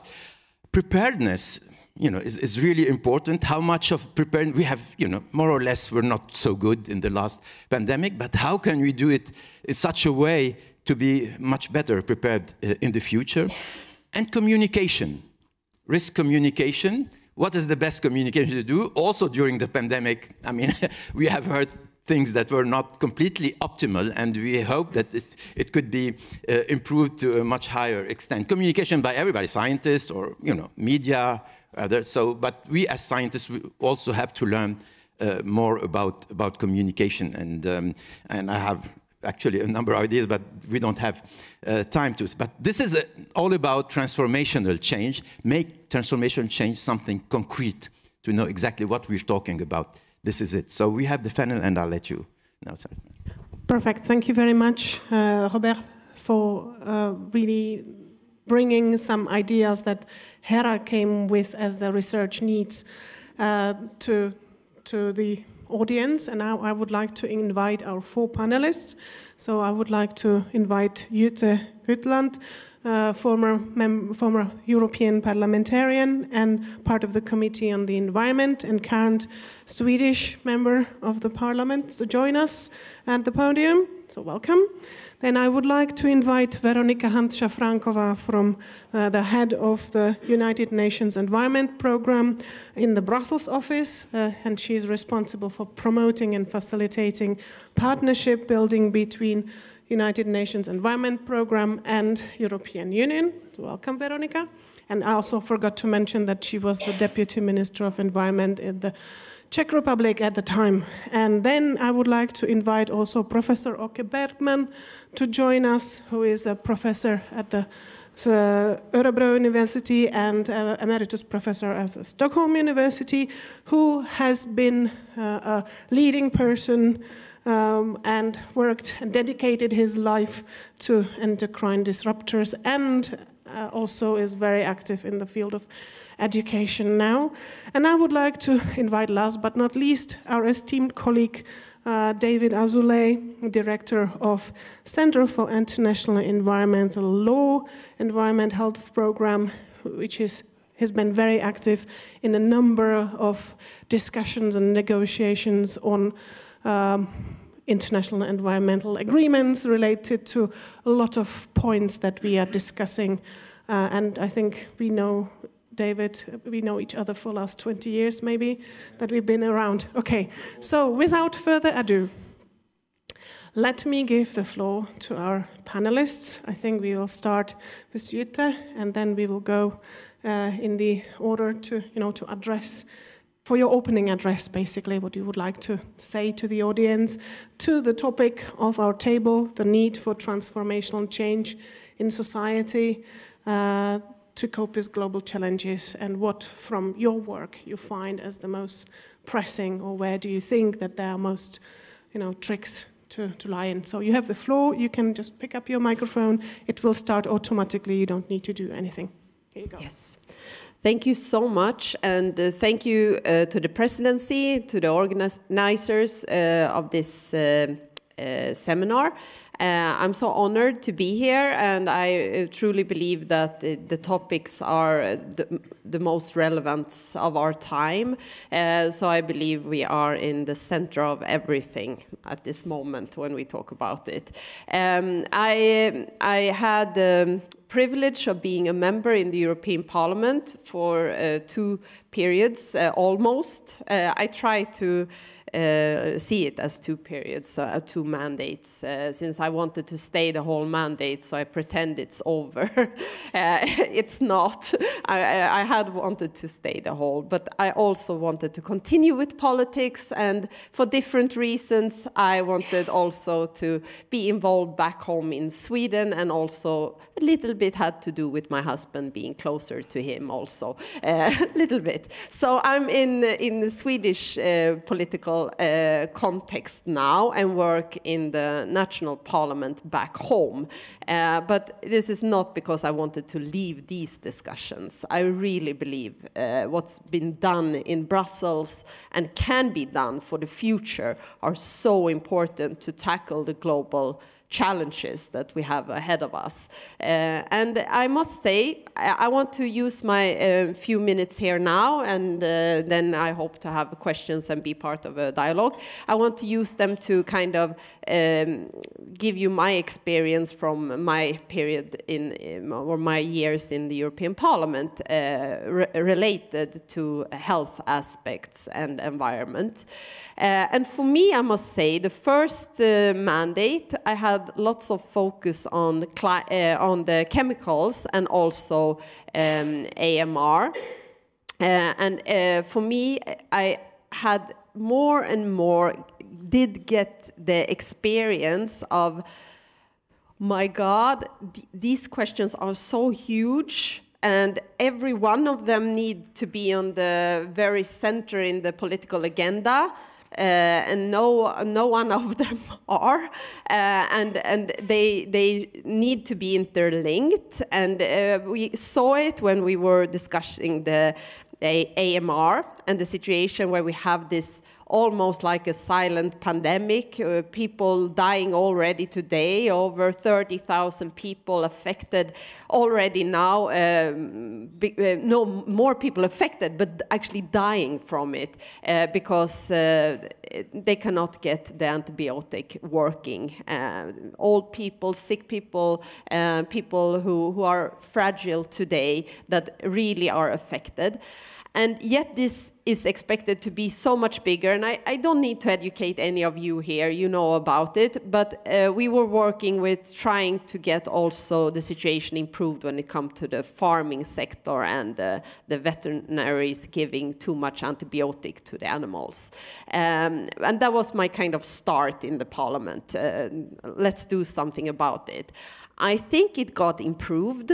But I do think when it comes to the regulatory framework for the animals, but I do think that much need to continue to be done. And when it comes to this global challenge, we are only in the beginning of even sniffing at the problem politically. So we really need to do much more. Then on the chemicals, there was like a mountain opening for me. With both the situation on the glyphosate and we had a committee, a separate committee handling this in the Parliament, but we saw it's a scandal actually how this is treated, and we saw that we didn't get the advice that we should have as legislators to improve the situation and help people not get poisoned by it, you could say, and also the environment. So I worked in the committee for giving suggestions how we could improve the situation. But I do believe also here that much needs to be done still. This committee had good ideas, but it's not the political solution was not to implement what the committee was saying. And then on the endocrine disruptors, yes, also here, mountain. And Åke Bergman is someone who I had a privilege to listen to many times. And of course, that's influenced me, that I see what needs to be done. And I'm frustrated because I don't think all the political legislators, the legislators in the European Parliament has that bridge to science. It's silos. So I don't believe that there is knowledge among all my former colleagues in the European Parliament, and not also in the governments. So this is not on the agenda in the way it should be, because if we had so many seminars in the Parliament, and I remember one time when we had this Danish my colleague from Denmark, Christel Schaldemose, she was hosting a seminar in the parliament, and there was different panelists, and one of them had this scientific research on food emballage, and there was a pizza the emballage for pizza and fast food, and there was different alternatives and also ecological ones, and all of them contained endocrine disruptors. So even though people try to do the right things, they are exposed anyhow. And I mean, these restaurants, they were trying. And they said, this is not Denmark. These are used all over. So they're probably in Sweden too, your home country. And of course, I get shocked when I hear about it. And I don't think people know that when they order food and bring it home, they might be infected by these chemicals or get them in their body.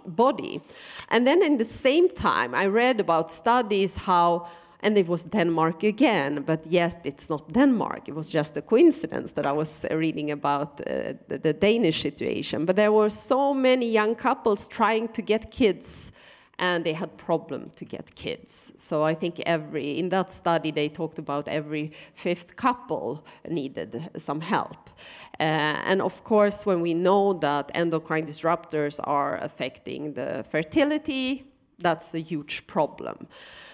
So I was furious and also feeling like the parliament needs to do more and the commission needs to do more, and we need to get the governments to react, and we need to put it higher on the agenda. Then I will conclude my minutes by kind of do this landing into my second mandate in the European Parliament, and that has been very much influenced, of course, by the pandemic. And during these 2 first years, one could say, there was so much, I felt there was so many global crises going on, and then the pandemic, and then the interaction between all of it, and you also seen the animals are tied together, zoonose is creating problems, yet they continue to have farming like that, and we have situation very rapidly happening, like with the mink farms. Some member states were stopping them, but yet we have animals really tight in many very riskful environments when it comes to creating new pandemics in the future, of course.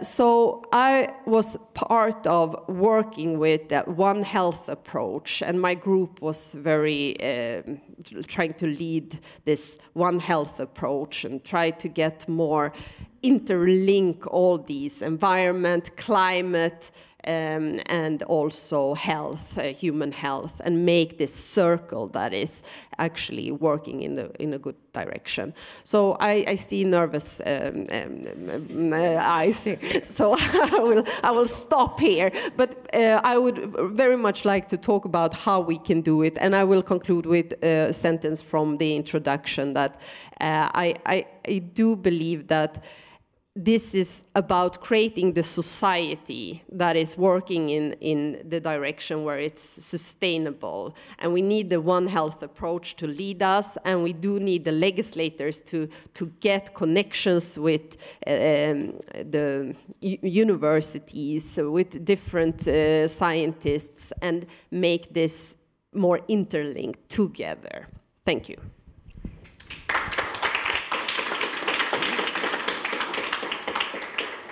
Thank you very much, Jutta, for your opening speech and providing us with the aspects that you faced during your European mandate, and you're facing also during your Swedish mandate, or you start facing, and the challenges or tasks that you see ahead. I would like now to ask Veronica if she can add another dimension to the discussion. So we have heard about the European approach, what is available, and if she can share the perspective of UNEP with us. Veronica, the floor is yours. Thank you very much, Katka. Good morning, and many thanks to Masaryk University for organizing, facilitating this very, very interesting event and allowing me to speak here, which is a great pleasure. And for me, it was really nice to hear the previous panel, and I'm afraid that I'll be repeating a lot of what you have said already and what you have asked and commented in the audience. Which reassures me that we are very much on the same page and we are all worried about the same things. So I wanted to bring back the triple planetary crisis and how very much interlinked they are. Climate change, it was mentioned, biodiversity and biodiversity loss and pollution. And of course, all of these have impact on the health of planet and on the health of people, which again are very much interlinked. We cannot have healthy people without healthy planet. So that's the whole interconnectivity of the triple planetary crisis. And it was mentioned in the first panel in the discussion that climate change has very global attention. Biodiversity is getting there, but pollution is still lagging behind. And in order to really make the transformative change, pollution has to be on the same level as climate, as biodiversity, and very much at the center of political decisions. Science, we have science, we have the knowledge, we have the research, you have the research, you have the answers, we have the answers. But we need the change. We need to have the transformative change, which was mentioned already lots of times here.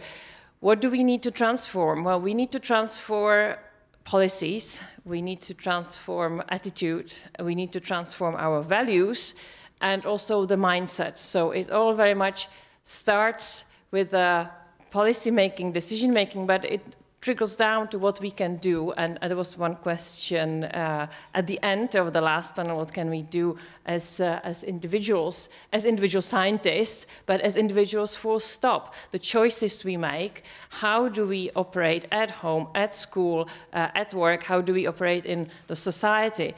So it's very much all down to all different stakeholders, to researchers, to the scientific community, to international community, local, regional, but also, of course, businesses, private sector, investors, without whom the transformation will not be possible in the extent that deserves to. So just going back to the science, and I cannot resist mentioning that now we are in the middle of COP27 going on. COP15 on biodiversity is behind the doors. Also noting that these two very important international processes must be very linked together as well, the both COPs and also other COPs as well. Now, you probably know, you probably saw just ahead of the COP27, UNEP released two flagship reports, emission gap report and adaptation gap report. Both UNEP is releasing before these climate discussions. And of course, the data is getting more and more serious every year we go. It has very alarming messages, and not only these reports. We can add IPCC report, the WMO report on the state of climate in Europe, and we can add on to that. But I wanted to highlight the emission gap report, which shows that despite the knowledge that we have, it's still not enough what we are doing to cut the greenhouse gas emissions. The gap is not closing. The same with adaptation. I will not go into details about the data because you have it, but what I wanted to bring to this discussion is that it also brings solutions. It's not only saying the state is terrible, full stop, but it brings how we can transform, how can we address these challenges. So, for example, I would pick out two of these. One was mentioned again, or before, the food systems. Food systems that account for about 1/3 of the emissions. So if we sort out food systems, we are on a very good track. And the second one is financial system that must overcome internal and external constraints to become the critical enabler for the transformation to come across all sectors. I mentioned the adaptation gap report, but there's not much to add. Europe experienced last year the record temperatures and very intensified weather extremes. But on the WM report that I already mentioned, it clearly says Europe is warming faster than other continents. I think this is really alarming. We are having the situation in Europe. Of course, we have devastating events across the whole world. Pakistan, droughts in Horn of Africa, and we can add on and on and on. And it's very evident that it is not sustainable anymore. From the adaptation, from the greenhouse emissions point of view, but also from the pollution point of view. And here I come to the One Health approach that was also mentioned here, which is one of the answers to tackling with the triple planetary crisis. And we keep saying triple planetary crisis, but we know that there are multiple crises that are increasing. So the One Health approach brings together the environment health, public health, human health, animal health. And again, I would recall before the pandemics, before COVID-19 pandemics, I think it was 2017 or 18, UNEP released one of the emerging issues reports. It was on zoonotic diseases, and it already was highlighting that this is urgent, this is one of the emerging issues. So then pandemics came, and we are bearing the consequences. So one of the messages I would have, again, is we have the knowledge, we have the data, but it needs to be picked up by policymakers, decision makers, and the whole society. So back to the One Health approach, I must also recall in July the breakthrough decision, the UN General Assembly that adopted resolution recognizing the right to clean, healthy, and sustainable environment. That also sends the message that we have to invest in One Health. I don't need to talk, I don't need to convince you about this, but I just wanted to say one number that is very striking, that the expected benefit of One Health systems to the global community was estimated in 2022 to be at least $37 billion US dollars per year. So that's a very significant number. United Nations Environment Programme, World Health Organization, the Food and Agriculture Organization, and the World Organization for Animal Health joined up together for the One Health approach to mainstream One Health, and also to inspire to promote the integrated and multi-sector, multi-stakeholder initiatives that can be backed by structures, governance, and finance to really bring the transformative change. Of course, we haven't mentioned that yet, but it's very relevant to mention with both the adaptation to climate change, but also to pollution, to invest in early warning systems that again can be applicable to the pandemics and to prevent the diseases to become pandemics. So I'm probably talking too much, but I wanted to also highlight that what we have heard so far, lots of positive examples that are being done on the European level, of course on national levels, but I want to stress the global level, what is being done already. There are lots of success stories for multilateral environmental agreements, the ozone layer, for example, and other examples.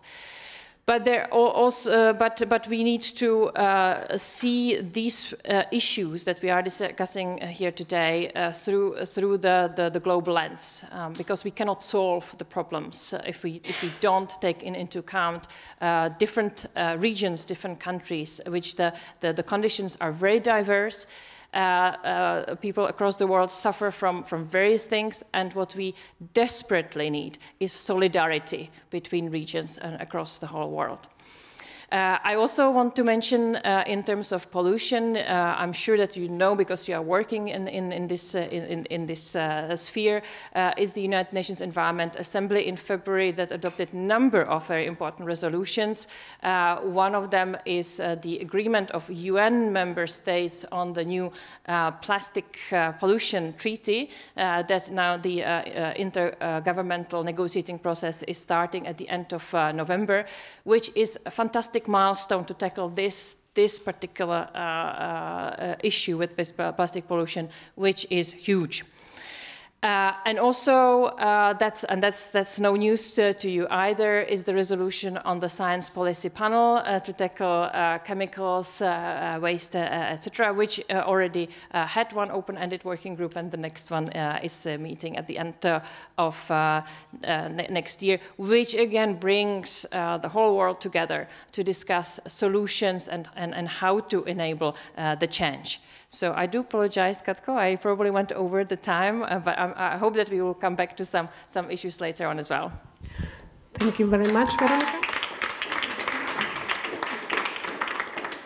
Thank you very much, Veronika, to your challenges that and also work that is done with UNEP, and what additional documents and reports are available to us, where it's highlighting what we have to do to tackle the crisis we are facing globally and how to be better prepared. I think that before giving floor to Oke, I think we also need to have a look from different angles. We are trying, most of us here in the room perhaps are from the scientific community. We also have the audience online, so they will be asking questions later on. But Veronika, I think I would like you to think about whether we have competent people enough that they are involved in those global negotiations, and what else can be do to improve and bring in the factual knowledge. We of course know there are policy discussions, but any insight on this would be fairly useful. So let's tackle another topic for the transformational change, and now I would like to ask Oke Bergman to speak about his mission he is on now. Okay, the floor is yours. Thank you so much. Thank you for hosting me here. I may just start by saying that hopefully we will have a similar event in Stockholm. I can't say exactly the time, but I'm working on it during the Swedish presidency. With that said, I'm going to start off with actually talking about the competence provision needs. I had the privilege to lead an organization called Svetox, which is Swedish Toxicology Research Center, for 5 years. And during that period, we increasingly realize that people are retiring, they are moving elsewhere, and there is a need to actually update the competences in different areas.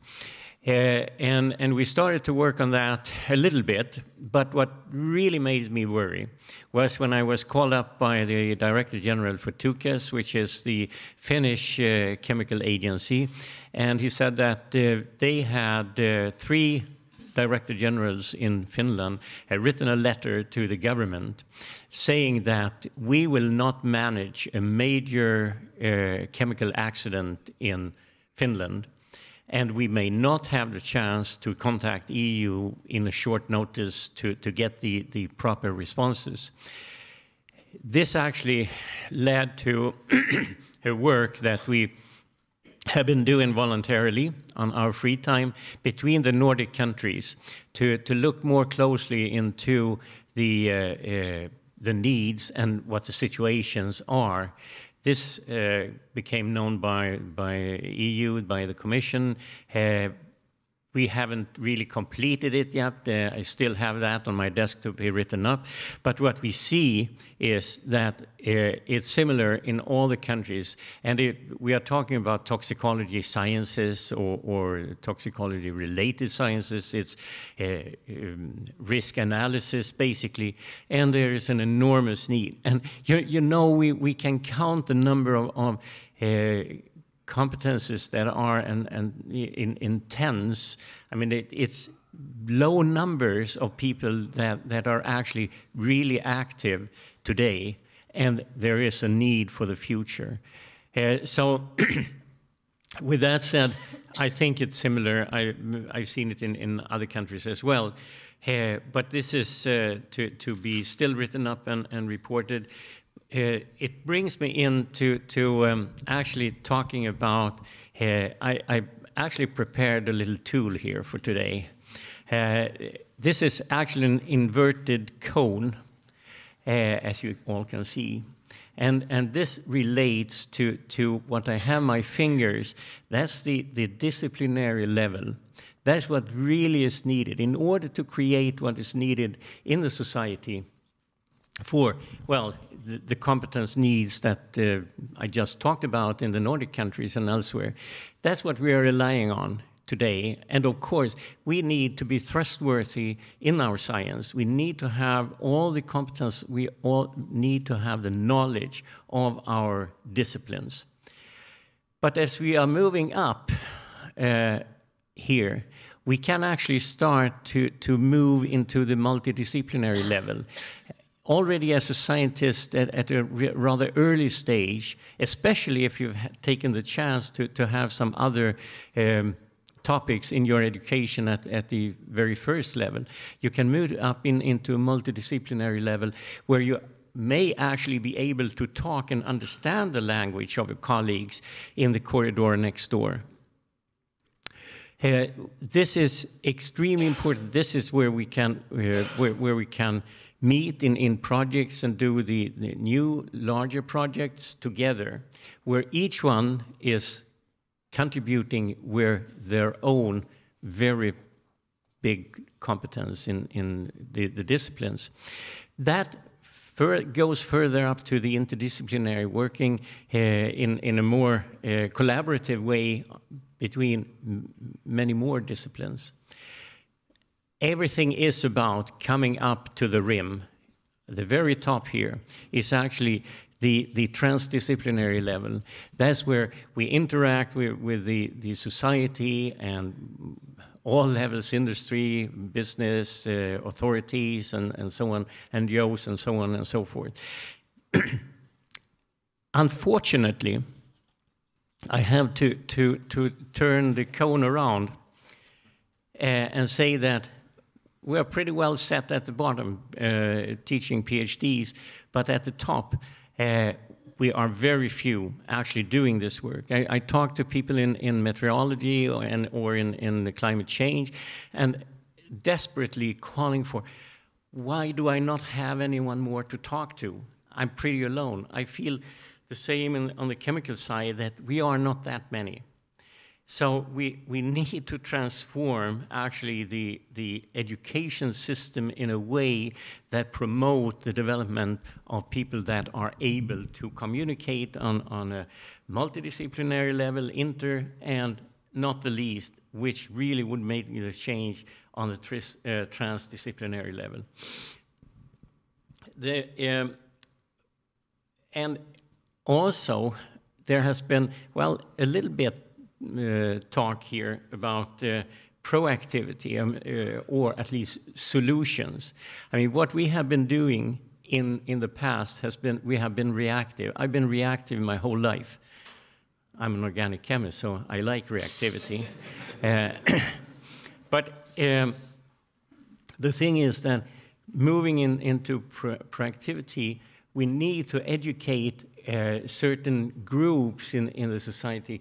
Looking at civil engineers, for example, engineers, fantastic people because they come up with solutions.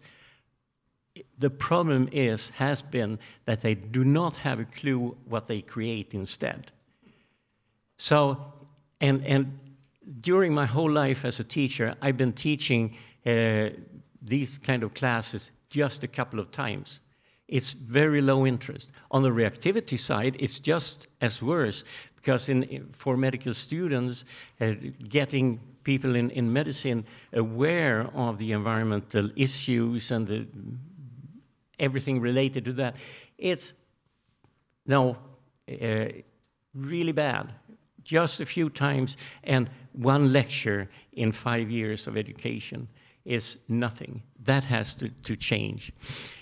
Maybe there is it's better in some of the places, but that is for sure important. However, we need to actually start before people come, or the kids come into universities. There has to be a better knowledge that is created from the basic school system. So they aren't getting scared when you say chemicals. They understand what it is and have some knowledge about risk and what is hazard. I think that is another part of it. Also, I think for once I would like to see a society where there is a better understanding than those make the poison. It's a 500-year-old statement. And this is not true. You have heard a lot about endocrine disruptors. I mean, that is about poisons, like alcohol, for example. Everyone, well, many people knows how toxic it could be. But that's toxicity, acute toxicity. We are talking about long, Pete talked about epigenetics for recently, and that is for generations, 3-4 generations ahead of now. So I think I have no clue about time at the moment, so I just make my statement here. Going from deep discipline knowledge to competent researchers and professional actors for transdisciplinary cooperation in a society to promote necessary societal transformational changes. Thank you.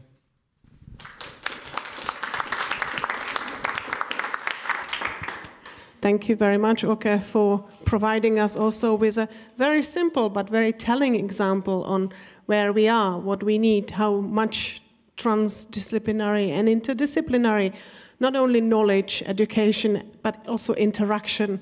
We need to be able to grasp the complexity. And of course, hand in hand with this have to go our infrastructures and our capabilities and also networking. And I believe that we will be addressing that a little bit later. But now let me give the floor to David, who have been waiting very patiently, who can also share his perspective, what he feels as need for transformational change, and of course, what he has to share with us from his as challenges that we are facing. David, the floor is yours. Thank you very much, Katka, and thank you very much for the organizers. It's traditional for me to say that it's an honor and a pleasure to be in these kinds of sitting. I can definitely say that it is an honor today, because many of you are some of my personal heroes and have been for a long time. I can't say that it's a pleasure, because if you listen to the conversation that we've been having, I don't know about you, but it fills me with a little gloom and a little doom, and also it's quite challenging. We're taking on some very hard questions. And I'm a lawyer by training, and I've been working in an activist lawyer organization, NGOs, for about 15 years now. And we usually refer to ourselves as troublemakers in a suit. I wear a suit, and I'll try to be a bit of a troublemaker today by challenging some of the assumptions and some of the things that have been said today. And the first thing I want to challenge in our discussion is the very title of the conference that brings us today. It says, Scientific Solutions to Global Crisis. Well, I think to find solutions, you have to define the problem. And I think we can all easily agree that the problems that we're facing are not scientific problems. They're societal and political problems. And so thinking that scientists are responsible for bringing the solutions is already part of the problem, because it's not for science to bring out the solutions. science has been doing this, and a lot of the people around the table have been doing this for years of decades. The challenge is that those so-called solutions or path towards change and solutions are not being implemented. And so that's the first idea that I want to challenge and start this conversation with.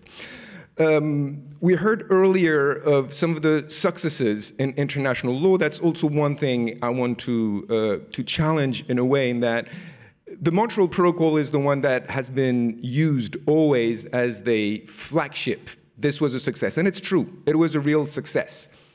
I'm sorry to say it was probably the only one.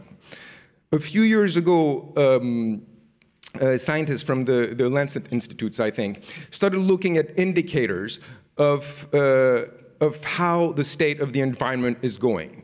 And over the past 25 years, however much knowledge and understanding we have produced and got to, the situation has gotten worse.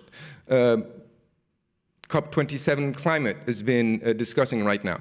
We've known from the IPCC for about 30 years what needs to be done. Have we done any of it? And I'm not accusing anyone, let me be clear. But as a society, have we moved closer to a solution? I'm sorry to say that we haven't. And we can try to reinvent legal principles. We can try to reinvent ways and small elements to address some of those issues. But really, the theoretical and conceptual solutions, the legal and policy solutions, are already more than 30 years old. 2022, we're celebrating the 30 years of the 1992 Rio Convention. And the Rio principles, and this is something that we usually refer to, but among some of the ones that are usually quoted, is the precautionary principles, the polluter pays principles, and the principles that we need to reduce unsustainable patterns of consumption and productions. I dare say that we haven't been implementing any of those. I heard earlier that we should do better with the precautionary principle. I would say that we haven't implemented the precautionary principles at all. And every time I come to these conferences, I try to ask the audience, can you please give me one example where using the precautionary principles has actually prevented one particular substance to come to the market? I haven't yet found one person in the 15 years of going and speaking to very knowledgeable audience of people who can point to me to an example. However, we can all point to examples where science had been raising concerns and had been raising warnings for decades, sometimes centuries. I mean, I'm sorry, we're still using lead. The Romans found out 2,000 years ago that lead is a problem. We're still using it.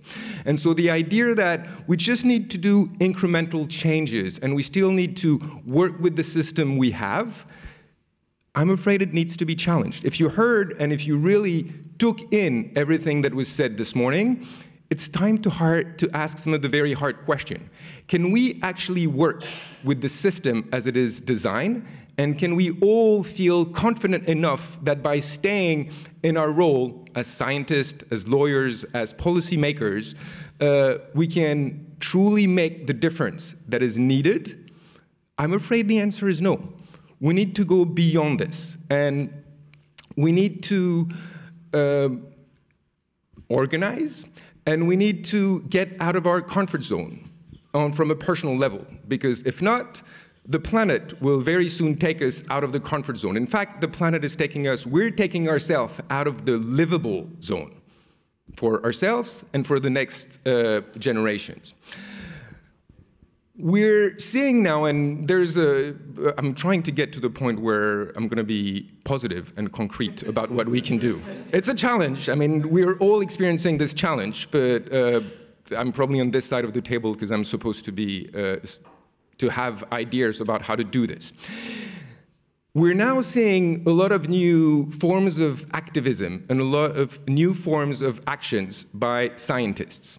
And it both fills me with great hope and with rage, terrible physical rage, because it means that we've been failing. It means that our policymakers have failed us, and it means that as citizens, we've failed to take the decision, the hard decisions, to implement those changes. And someone in the earlier panel said, I don't want to be an activist, I'm a scientist. Well, I'm a lawyer, and I didn't want to be an activist or a scientist, but I've had to learn how to do this before, because without this, I'm afraid that we are not going to make the kinds of system changes that are needed to effectively put us on a path towards a livable planet. Every year, every 2 years, we have new, very well documented research showing that we are passing the planetary boundaries. Do we even understand what that means?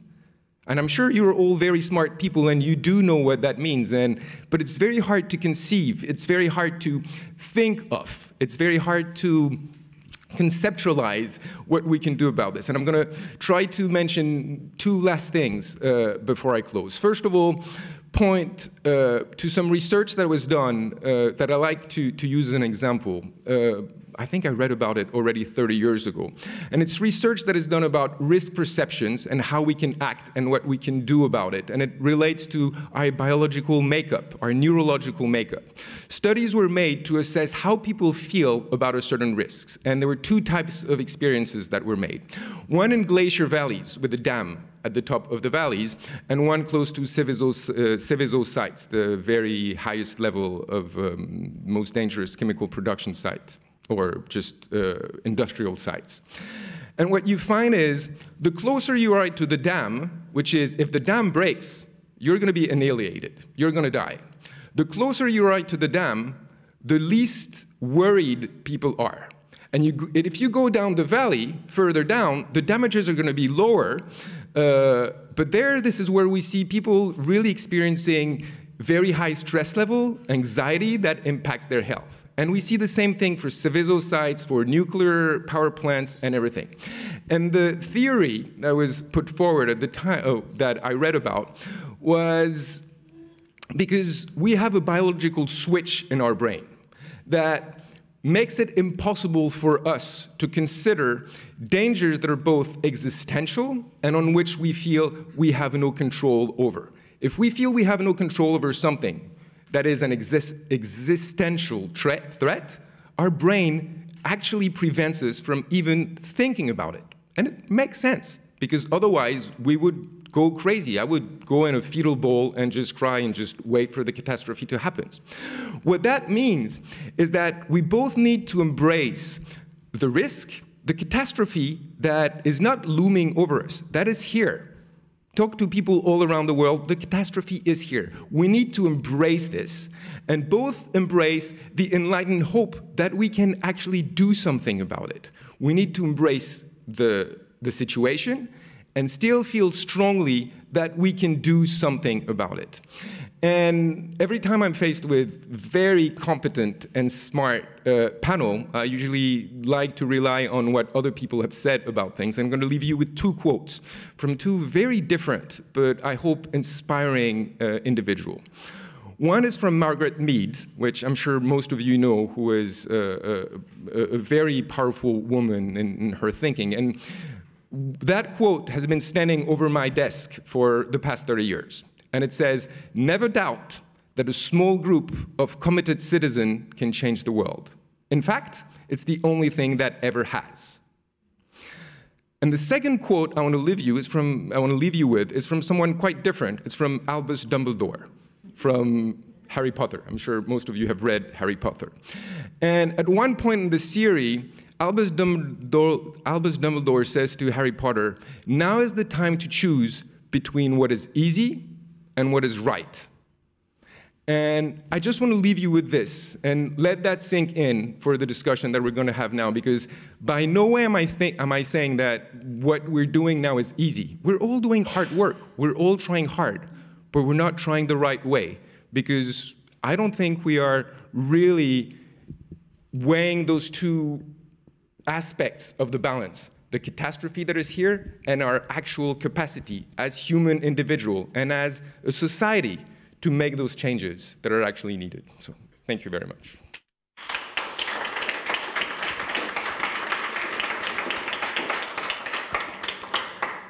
Thank you very much, David, for both your challenging but also inspiring talk. I think I would maybe add another thing to the equation, because we also need to factor in the momentum that we are facing, that we also do not want to throw our world into chaos. So we live within the certain infrastructure, within certain system. But there are possibilities how within our systems that we have, we can make this change. Actually, in September, there was a new book published by Rockström and others, which speaks about, yes, it's about looking at planetary boundaries, and it actually is showing some ideas for how we can make the solution. But the key word that comes out of it is solidarity. And it's not necessarily about risk communication, about putting in more knowledge, but trying to put back to balance the big gaps or build bridges where we don't have them. But that's not maybe the topic of our discussion today. I think we would like to look at what kind of transformations we can do and we are actually doing. So Åke spoke about education.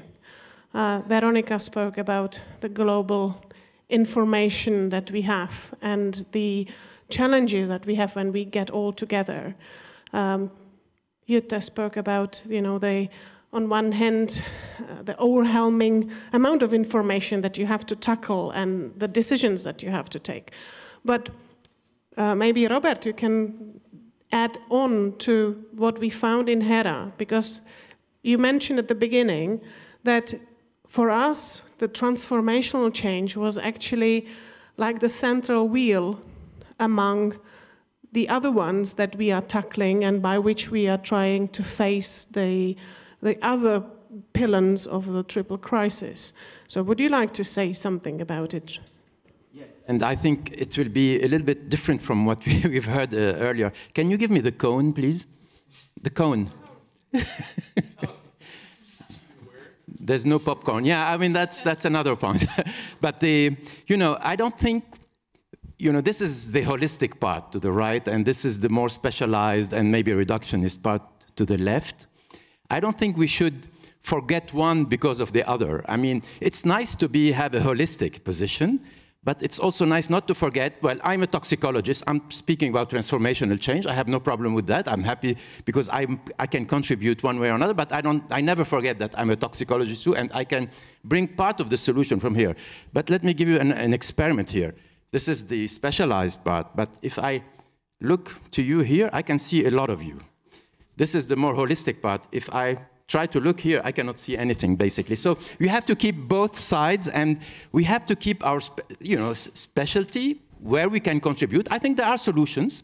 It's not the whole solution that come from our own specialties, but there are also other solutions and that are required that come from a more holistic approach that we are proposing here. And basically, HERA is, the transformational change that we are proposing looks like it is holistic, but there are some very specific, also very clear and concrete proposals. And in all the other parts of HERA where we have made suggestions on climate, on chemicals, on physical stressors, and on infrastructure, they are extremely precise and they contribute to the full solution. Thank you very much. Jutta, I think you want to react. You have the floor. Yes, maybe. No, I really, I was inspired by all of you, and I must say, sometimes maybe I have been here, and that was not very flattering when I heard where I can't see anything here. But the thing is, I do believe we need people here. We need to work with the legislators, and me as one of them, to draw in a direction that will be sustainable. And the One Health approach can help out, but it needs to be, as previously said, we need to also have the idea where we kind of can see everything. We cannot be this, oh, it's only mountains and it's too big to tackle. And then I think what's been said, people can change systems. It's possible. And HERA is a good example that we have created something. And I do believe that if we, I think maybe if since I have not been thinking about the cone all the time, I'm more see it as this big ship. And I know that when we start as in the political era or the political community, so to say, starts to talk about something, let's go in this direction, then this ship can be enormous change. And with the experts helping out, showing in every legislative piece that we need to tackle, yes, in this direction, we can do this, we can do this, we can do this. That can really make a big impact on the society. So I don't want to kind of give the message here that I'm totally pessimistic, it has been hell. No, not at all. And I think that was also a message that David did put on the table, that we need to be optimistic that we can do it. Otherwise, the brain will say goodbye. Let's focus on something else.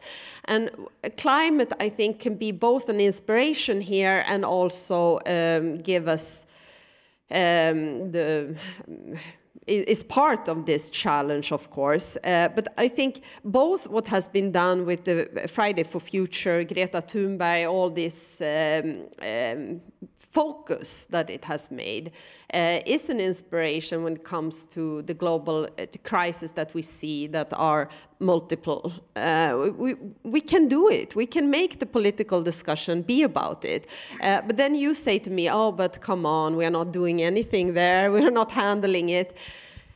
Yes, we are. We have the climate law. I was the rapporteur in the European Parliament for that. For God's sake, it's something. It is something. It is saying where we are going to 2030. And we have the climate package, the biggest in the European Union history ever, going in 12 different directives, making every sector being part of this. So, of course, that has an enormous impact also in reality. And it will have more and more. It will be a snowball effect. I don't want to go too optimistic because I'm quite worried now in this political moment with Egypt going on and also with the war and with the discussion we had on the energy prices. It's not so happy time at this very moment, but yet I've seen that this big ship can be steered in that direction, but we need to do it when we on the One Health approach now and the multiple crises. Thank you. Thank you very much, Jutta. I saw also Oke and David asking for the floor. I would like to leave you with one observation, and it is an old, valid sentence saying every cloud has a silver lining.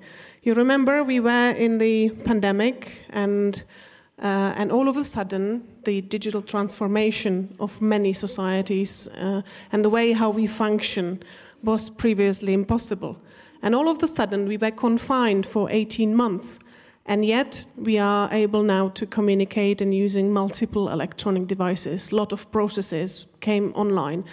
Some became more efficient, some did not. But we are able to do this change. And it was not a decision of a CEO. It was a pure necessity. So I think we probably have to come to a realization that there is a pure necessity to act. And I fully agree with David. It only takes a group of dedicated citizens to make a big change. Because it did indeed always have. Okay, now to you.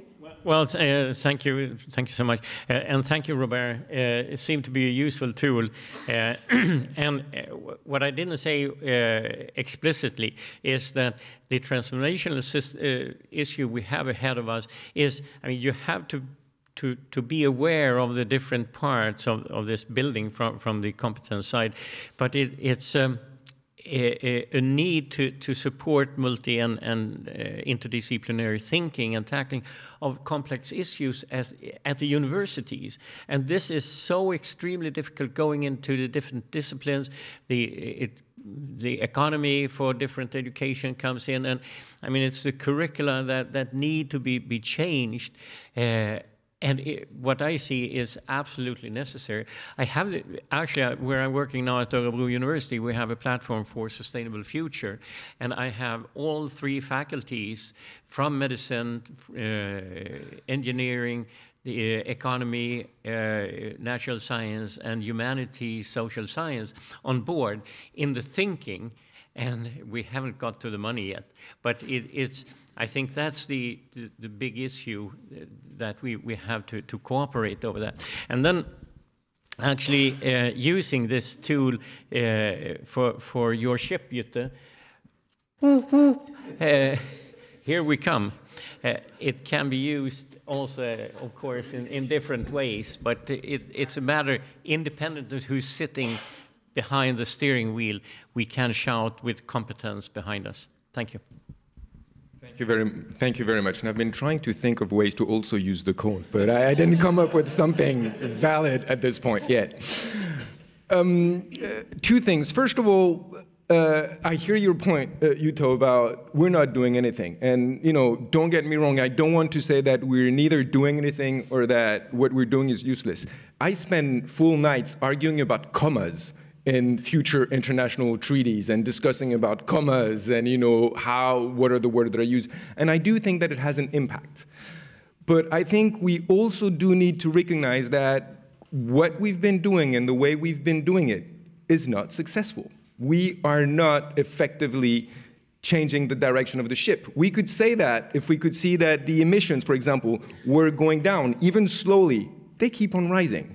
The amount of chemicals that are releasing in the biosphere is still rising. And I think this is this thing to allow our brain to be active. We need to acknowledge and just hold that simple truth. It's uncomfortable. At a personal level, at a societal, it is uncomfortable, but I think this is a necessity, and this is why I use this research. And now I'm going to zoom from a very large area to zoom way back into a process and into a very concrete way to get engaged into a process that is going on now.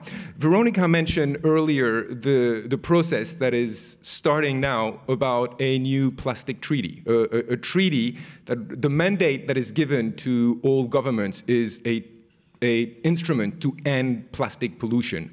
And if you go into the details, we're not talking about ending the way plastic products end in the environment. We're talking about ending plastic pollution throughout the life cycle, taking into consideration the myriads of chemicals that are being used throughout the life cycle. This is huge and massive opportunity. I've been dabbling with international instruments for not yet 20 years, but about 15 or 18 years. And I really see this as something that is unique in terms of opportunities. And there are chances for you as scientists to get involved, to sound the horn. Okay, maybe this is when I could use the cone now. To sound the horn and to share your knowledge and your understanding of what is going on. Going back to the Montreal Protocol, the reason it was successful is because it didn't try to find ways that would accommodate and how can we keep on doing exactly the same thing and maintain the status quo and not change anything. It was successful because the decision came that we need to stop producing those chemicals, period. And I'm not saying that it's going to be as simple with plastics, because we're talking about thousands of chemicals. I'm not even saying that we should stop producing plastic altogether. But the key is in reduction. The way we live and consume now is unsustainable. That is the dam that is above us and is actually cracking, and we can feel the water running down. The way we currently consume and live our lives is unsustainable, and that needs to change. And when it comes to plastic, we need to reduce production.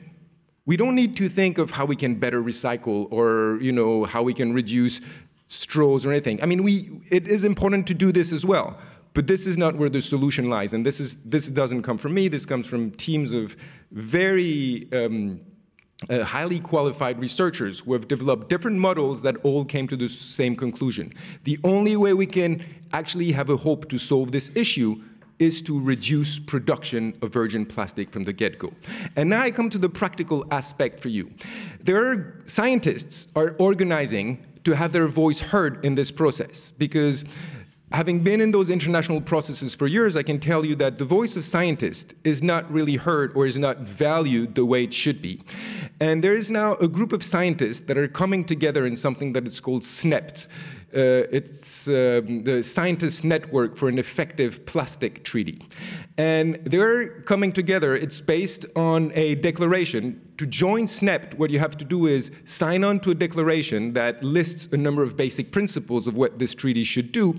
And then all these scientists are already self-organizing and working together to make sure that their voices are heard by the negotiators and by the institutions. Next week, these people will meet with Inger Anderson, the executive director of UNEP, the United Nations Environmental Program. It is happening. If you're interested in doing this, this is a very concrete way to do this. Come and talk to me. I can give you the link to where the forum is so you can join. You'll have access to the declaration. You'll see if you can join. And you don't need to be a toxicologist. You don't need to be a plastic expert. There are ethicists, there are philosophers, there are social scientists in this group because, again, this is the multidisciplinarity that has been feeding this whole work. This is what is needed to get to a particular solution. Thank you. Thank you, David. I think we have a number of interventions now, so from our panelists, but also from the audience. So, if I may, I think there might be either questions or comments. So I think Anna Maria and Ralph. Then I have Jutta, Veronica. And then we have Oke, I think. And then we have about 3 people in the audience that I could see. We still have time to do that, but please be concise in your intervention. Thank you. Yeah, thank you. I'm a scientist, and as a scientist, you always want more answers. We would always look for more and more information. And if we want to wait until we know everything, we will never take action. So I was very inspired with your saying it's not a scientific solutions because we actually have enough scientific knowledge to take action. It's a social. But how do we then create that sense of necessity and also ability to do something in society, because that seems like that is what we need. Thank you. Yeah, thank you very much. I mean, it was really interesting to see this variety of talks that you have given. And I mean, if I look at what David said and think about the transformation in society that is needed, and the policymakers are truly also part of the society. And you both, Jutta and Veronica, represent very important bodies there in the policy-making area. To what extent is these transformations that we need hindered by corruption in these organizations? Because we earn a lot of money with chemicals, not we, but society also, and the chemical industry. So I think corruption and influencing of the decision-making process is really a very important step there. So can you figure out where we would be if corruption would not play a role, or as it has probably in the past? Thank you. I think Jutta, and if there is someone who wants to respond. We have about 15 minutes still in the panel. I know that discussions can go on also during your lunch and can go further beyond. But I think that what will be streamed are next 15 minutes. So Jutta, your insights? Yeah, I mentioned this committee earlier that worked on the scandal on glyphosate. And I must say that for me that was corruption. And I think we have also this different kind of in between where there is not a healthy connection between industry and the authorities and also the institutions. And I think we need to get the system to be even more transparent, like the Parliament, I think, are working on some sanitary rules. One is the transparency register that we as legislators are supposed to show who we are meeting. And at least, I mean, it doesn't change the world immediately, but it makes the legislators reflect Like, who am I meeting? How many times? Why am I meeting them and not them? And you can also the media can also criticize you and show the citizens that you are meeting lots with them and you are responsible for that legislation, but you don't meet them, and they have as much, they should be as informed, they should be able to have contact with you. How come you're so unbalanced? Because this is about the whole society. Of course, we need to meet the companies. Of course, we need to meet people who work in the companies. Of course, we need to meet those who knows how this will be implemented. But we also need to meet the citizens, we need to meet scientists, we need to meet all the environmental organizations, so we need the balance. Yeah, I think you have, and you said something that I wanted to bring into the discussion. Why isn't it not happening? I think the lobbyism needs to be addressed here. There is huge money put into making the system preserved as they are. And then, of course, that is what we need to tackle. But don't throw out the baby with the bathing water, please. Because if we get too frustrated, angry, and don't have kind of one leg in the representative democracy, then we might help those who have completely other interests to kind of destroy the institution that could be out of help, who could help us.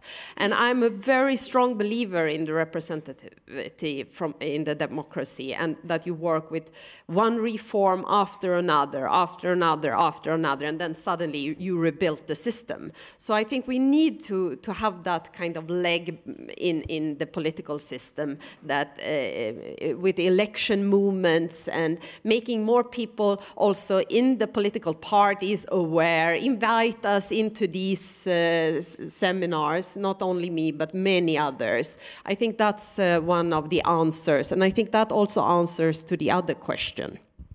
Thank you very much, Jutta. I'm just looking at the time, and I have Veronica, I have David, I have Peter, so Veronica. So Katka, wanted to also react to your first question that you gave me at the beginning on whether we have enough competent people in the processes. And my answer would be yes, we do. But sometimes, or even often, there are experts in that particular field. So we have experts on biodiversity, we have experts on climate, experts on chemicals. And what is sometimes lacking is this overarching capability to see the complexity of the issues. So that was mentioned with a bit of some of you. And that leads me to the comment which already at the beginning Anna Maria made on the necessity within the educational institutions to bring the different disciplines together. And I don't mean only in science, across science, but also science and humanities, so that there is understanding of the wider problems. Because as some of you are presenting educational institutions, universities, research institutions, you are bringing up new elites in research and scientists, but also new politicians, new decision makers that need this cross-sectoral view and also be very much grounded on the values that we all share, on links between climate and human rights and gender issues and so on. So that needs to be changed on the university level. But I do hear, and it was mentioned here, that also earlier, in the earlier stage, so that kids at primary schools are already educated in critical thinking, so that was just a reflection of your question. But also wanted to thank David for bringing again the plastic pollution new negotiations on the treaty, and bringing this, mentioning this whole life cycle. That's really important. But I would use this cone also for the last time to amplify, to reuse it as an amplifier, to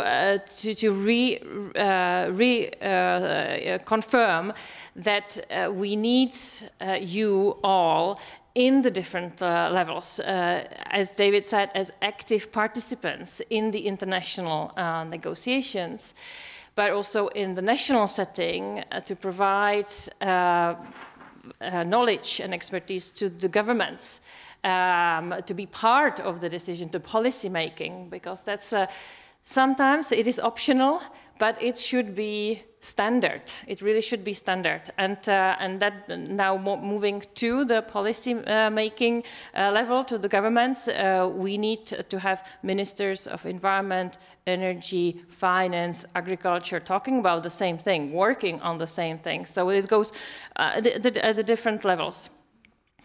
And I would also, the last thing I would stress is, and that should be amplified again, is that we have to think beyond boundaries. I think what has been said here already is very clear. But we are, the whole world is in this together, and we really have to think in the context of how do we cooperate and how do we have inclusive society. So, thank you. Thank you very much, Veronica. So time is running up, but I still have David and Martin. So, David. Thanks, and I'll try to be quick, and as you've all seen, that is sometimes a challenge for me to be concise. On your questions of how can you be heard, I think there are institutional ways to do this, and as I was mentioning before, the new forms of scientist activism actually fill me with hope. And I'm not asking you to all go and block the roads and go cycle on airports in Amsterdam or things like this.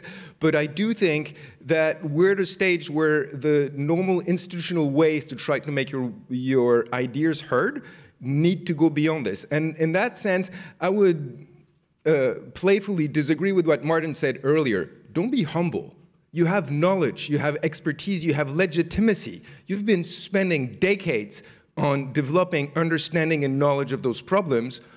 Own that knowledge and make your voice heard in all the possible ways, even if it's, and I know it's difficult, and it's even more difficult for younger scientists because they're under tremendous pressure. But the higher up you are in the academic food chain, the more power you have, and I would encourage you to seize that power and to use it. And on the question of corruption, the way I see it, it's not necessarily financial corruption, but there is a corruption of values. And here I want to bring another example, a successful example from another international processes, which is the International Convention for Tobacco Control. This is actually one convention that works very well. And the one reason, if you ask me why it worked very well, is because tobacco companies were barred from participating in the actual negotiations. They have a conflict of interest. And this is starkly different to what we're seeing in the environment area. You speak with the UNEP, I'm not, no shaming here, but you speak with the UNEP secretary in charge of the Science to Policy panel or in charge of the plastic treaty, their main message is it all relies on industry being willing, and we need to bring industry in because if we don't find a solution that industry will agree to, it's not going to be implementable. I beg to very strongly differ with that. And I think as scientists, you've seen what conflict of interest can mean, and I strongly encourage you to use your voice to say that and to think that, no, strong conflicts of interest policies means we cannot rely on the wolf to decide how are a chicken going to survive in the future. And today, I'm sorry to say, they're not bad people, but we have very powerful corporation and industry that have a survival interest in maintaining the status quo. What we're talking about here is possibly the end of some of the industries. And I'm sorry to say, if we as humans want to survive, some of those corporations must not survive. And we can invent something else. And until we bar them from having the voice that they currently have in international negotiations, I'm afraid we're not going to succeed. Okay, Martin. Thank you, David. That was a very important, I think, clarification and addition. And I agree with you. I used the wrong word. I would not use humble anymore. What I meant was, yeah, no, but this is the process of this workshop, and it's very fascinating to see how the thinking develops. Because what I wanted to say is, don't promise scientific solutions to political problems. That's what I meant as scientists. Don't oversell all your stuff. Be confident. Show what you have. Make it available, make it part of the process, but don't promise things that you can't deliver on and that would still be the wrong promise anyway. That's what I meant. Yeah. Yeah. May I still add something about scientists and how scientists can do what you just said, David, and how we can try to enter the processes in the policy world, because this is difficult. This is also something, one of the hard questions we have to face here, I think. And thank you for pointing out SNAPT, because I wasn't sure how to approach the plastic treaty, and now I know there is an organization. But my point here is that basically in all of these political processes, there is no entry point for scientists. Not foreseen. Academic scientists can't just go and say, I, as a member of Masarykova University, have knowledge to share, and I want to talk to Inga Andersson or whoever, or Kevin Helps, and tell them what it is about. No, that's not working. Because you need to have something like SNAPT that is then accredited and fulfills all the criteria, blah, blah, blah. Only then you're allowed to listen and to speak. And that's, I think, totally wrong. Katka wanted me to talk about another activity that was also covered by UNIA 5, which is the Science Policy Panel on Chemicals and Waste. That's an area I have been active in for very long. And now that is also at the level of an administrative and political process. And we as scientists are totally, fundamentally frustrated that we as scientists are not part of a discussion of a science policy panel. That is absurd. Okay. You know, I'm very sorry to say that we've run out of time for the panel, but it doesn't mean that we will not be able to exchange views and discuss further bilaterally when we are enjoying lunch break. But before we get there, we still have several key messages that I think we want to draw from this panel, from the earlier panel, and I would like to ask both Manolis and Robert to share with us in a couple of sentences their thinking, what they thought. They are bringing wisdom to the afternoon part. What is the next bit? And then I think that if you allow us then to have a closing word by Jana Klanova. So I think, first of all, Manolis and Robert, if you allow me, with a big thanks to all our panelists for the second panel, but you can stay, you don't have to move. Okay, so in a couple of sentences. So I'll talk about gloom and positivity and activism and research. We definitely have to know limits, where are the limits, and we cannot negate the fact that we have many positive developments, and I definitely believe that the precautionary principle is a positive development, and it has been applied actually in many occasions, and we should not negate things that we have managed well. The problem with the gloom is that when you put together all what is happening, the situation with the climate change is so despairing that the small positive what we have gained is negated by the huge problems we have. What are we trying to do with HERA? We are not trying to solve the problems of the world. We cannot as scientists. We can contribute, though. This is what we can. And we contribute both as doing research for policy in this case. That's what HERA was. It was research to change things. And in many of the big challenges we have, we don't need more research. WASH, water, WASH, what do we need? We need more implementation science research, surely. And we need a lot of changes, societal changes to solve these problems. We don't need more research for WASH, basic research. And for many other things. But for other things, we do need research, and we have to be very clever to identify which are the key issues that we need more research, and identify the people with whom we can go together, and we are part of the society. So I don't see myself as a researcher, as my main thing, getting a bicycle in the Amsterdam airport, but I see myself talking to my clinical colleagues, to the clinical associations, and convincing them that they have to mobilize for the society. And this is a form of activism, if you want.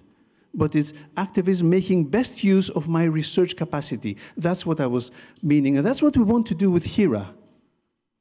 And that's, we're going to talk in the afternoon. HERA has finished now.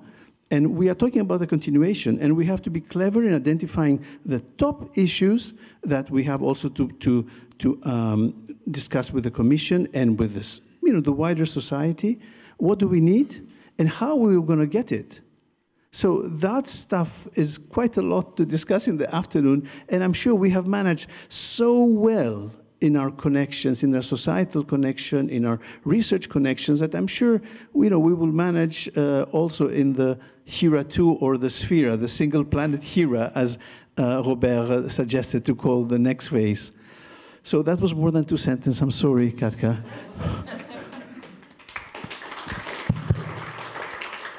Well, the more I listen to Manolis, the more I understand why, this co-coordination has been working really well, because basically I have the same thinking when, of course, in many cases, we have enough knowledge to take decisions. Of course, I have many discussions with politicians sometimes, and they tell me, we don't need research anymore, we need action. But research is action. But, and also, in many cases, yes, we need action. We have enough knowledge. But if we want to take the right decision in 10 years from now, we need research today. And also, this is what HERA is about. When we say scientific solution to global crisis, science is not only organic chemistry. It's also organic chemistry, but it's not only. I mean, good communication, this is a scientific field. I mean, science is a scientific method, observation. Look what happened in the past. I mean, learn from experiments in the past and do it. If you look at the pandemic, of course, if people had looked what's happening in China or in Asia before, they may have learned something. And looking from observations and try to experiments sometimes can be helpful. It's the scientific method that is also should be, I think, implemented. And the pandemic is a very nice case where we had, clearly social decision to take, political decision to take, but also we were extremely lucky that somebody has changed the RNA sequence so that it can be used as a vaccine, and this is a fantastic scientific, and it contributed a lot to the solutions that we have. So we have to take it both sides, and I think I will stop now, and I was really interested in actually both panels today. It was really a very strong addition to HERA, and I think to the reflection on what should be done in the future.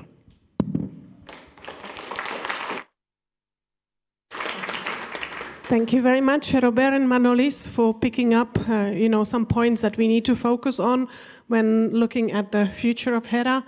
I think that you allow me, on behalf of Masaryk University and also institution Retotox that has been involved in preparation of this symposium, to give floor to Director of Retotox, Jana Klanova, to address you.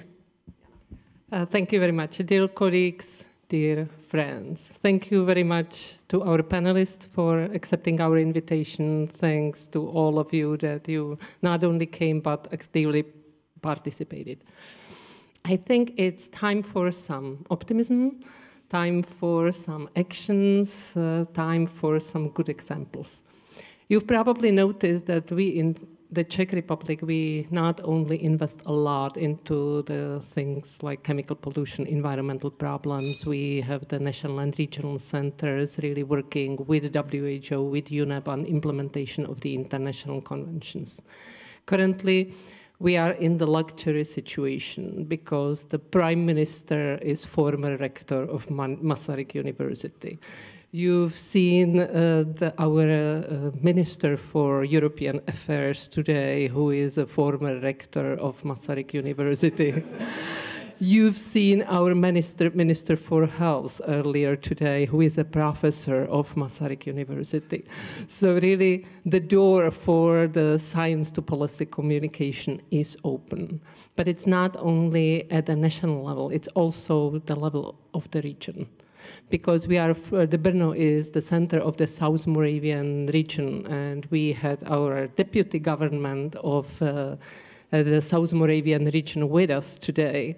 And sometimes it takes two people from Brno to go to Brussels to have a good conversation.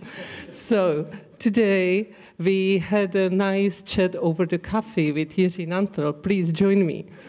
About our future. And he's not only deputy governor of South Moravia, but he's also director of the CETEC Center of Masaryk University, which is together with Recetox, the second flagship of Masaryk University, a very important Central European University, Central European Institute, the Technology Institute. What is the right name? Institute of Technology, yes. And for the last 10 years, we've been competing about who is the #1 center of Masaryk University. And today we decided to collaborate, not only on the university level, but especially at the regional level. We've heard the message from David saying that it is very important to start from the bottom, not only from the top, the international institutions and policy making, but from the small group of people who can make a change. We got the inspiration from Pete in the first panel, saying that sometimes we need to work with the industries to show them the new ways how to make money and make them more willing to invest part of their earnings. In South Moravian region, they take a pride of being the innovative region of the country. They had to make a significant transformation in the last 13 years because it used to be really one of the industrial hearts of the country with heavy and dirty industry, and it was required to make significant changes. The South Moravian Innovation Center is one of the leading innovation centers in the country. We have a lot of collaboration, and I personally spent about 10 years trying to explain them that we not only need to invest into bringing new industry and make the region more successful, but we also have to think more about the societal needs and societal impacts, and that money is not everything. And we together succeeded in the last years because new South Moravian innovation strategy has a very important strategic goal about building the innovative laboratory of the future. Brno Living Laboratory of the Future. And today we were discussing what is the real meaning, because in Brno we have large population studies, we have environmental studies, and we've been thinking about how to bring industry into this dialogue. And we decided that this will be one of the future challenges that we want to address together. So maybe I'll give floor to Jiří to make a comment from his side.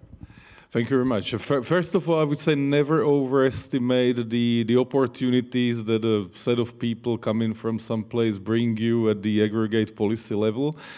The lessons I have learned is it's sometimes most difficult to make some advances for the place you come from when you're at the higher political. This is a time when society is very sensitive also about it. But I think we have the advantage that the national government, and I would also claim that the regional government, is at least knowledgeable and adopts a holistic perspective towards the issues that we have been also discussing today. I think one of the vices of governments at all the levels that we are divided into sectors.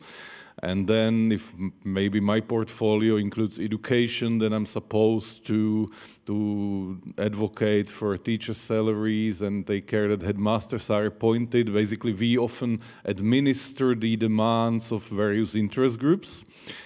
But here, on issues like this, we have opportunity to lead. We set the agenda. So I think I really, this has been a fantastic day for me, because also I had the privilege just to sit down and listen.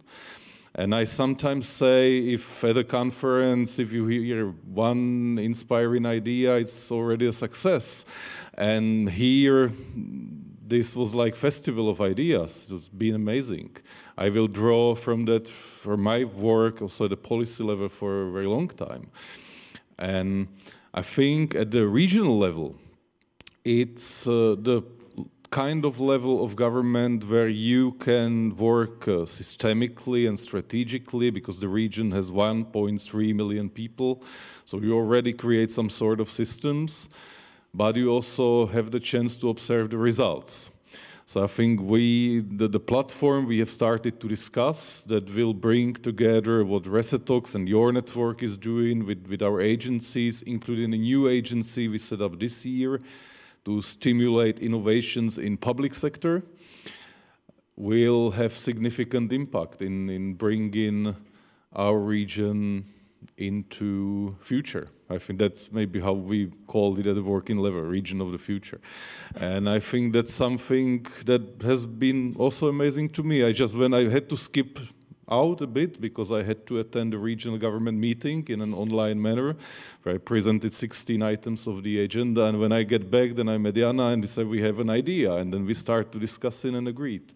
So for me this has been a very productive day. I hope so it has been for you.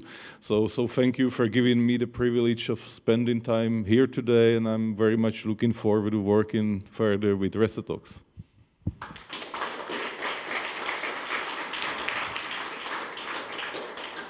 So thank you very much for contributing to healthier future of South Moravian region.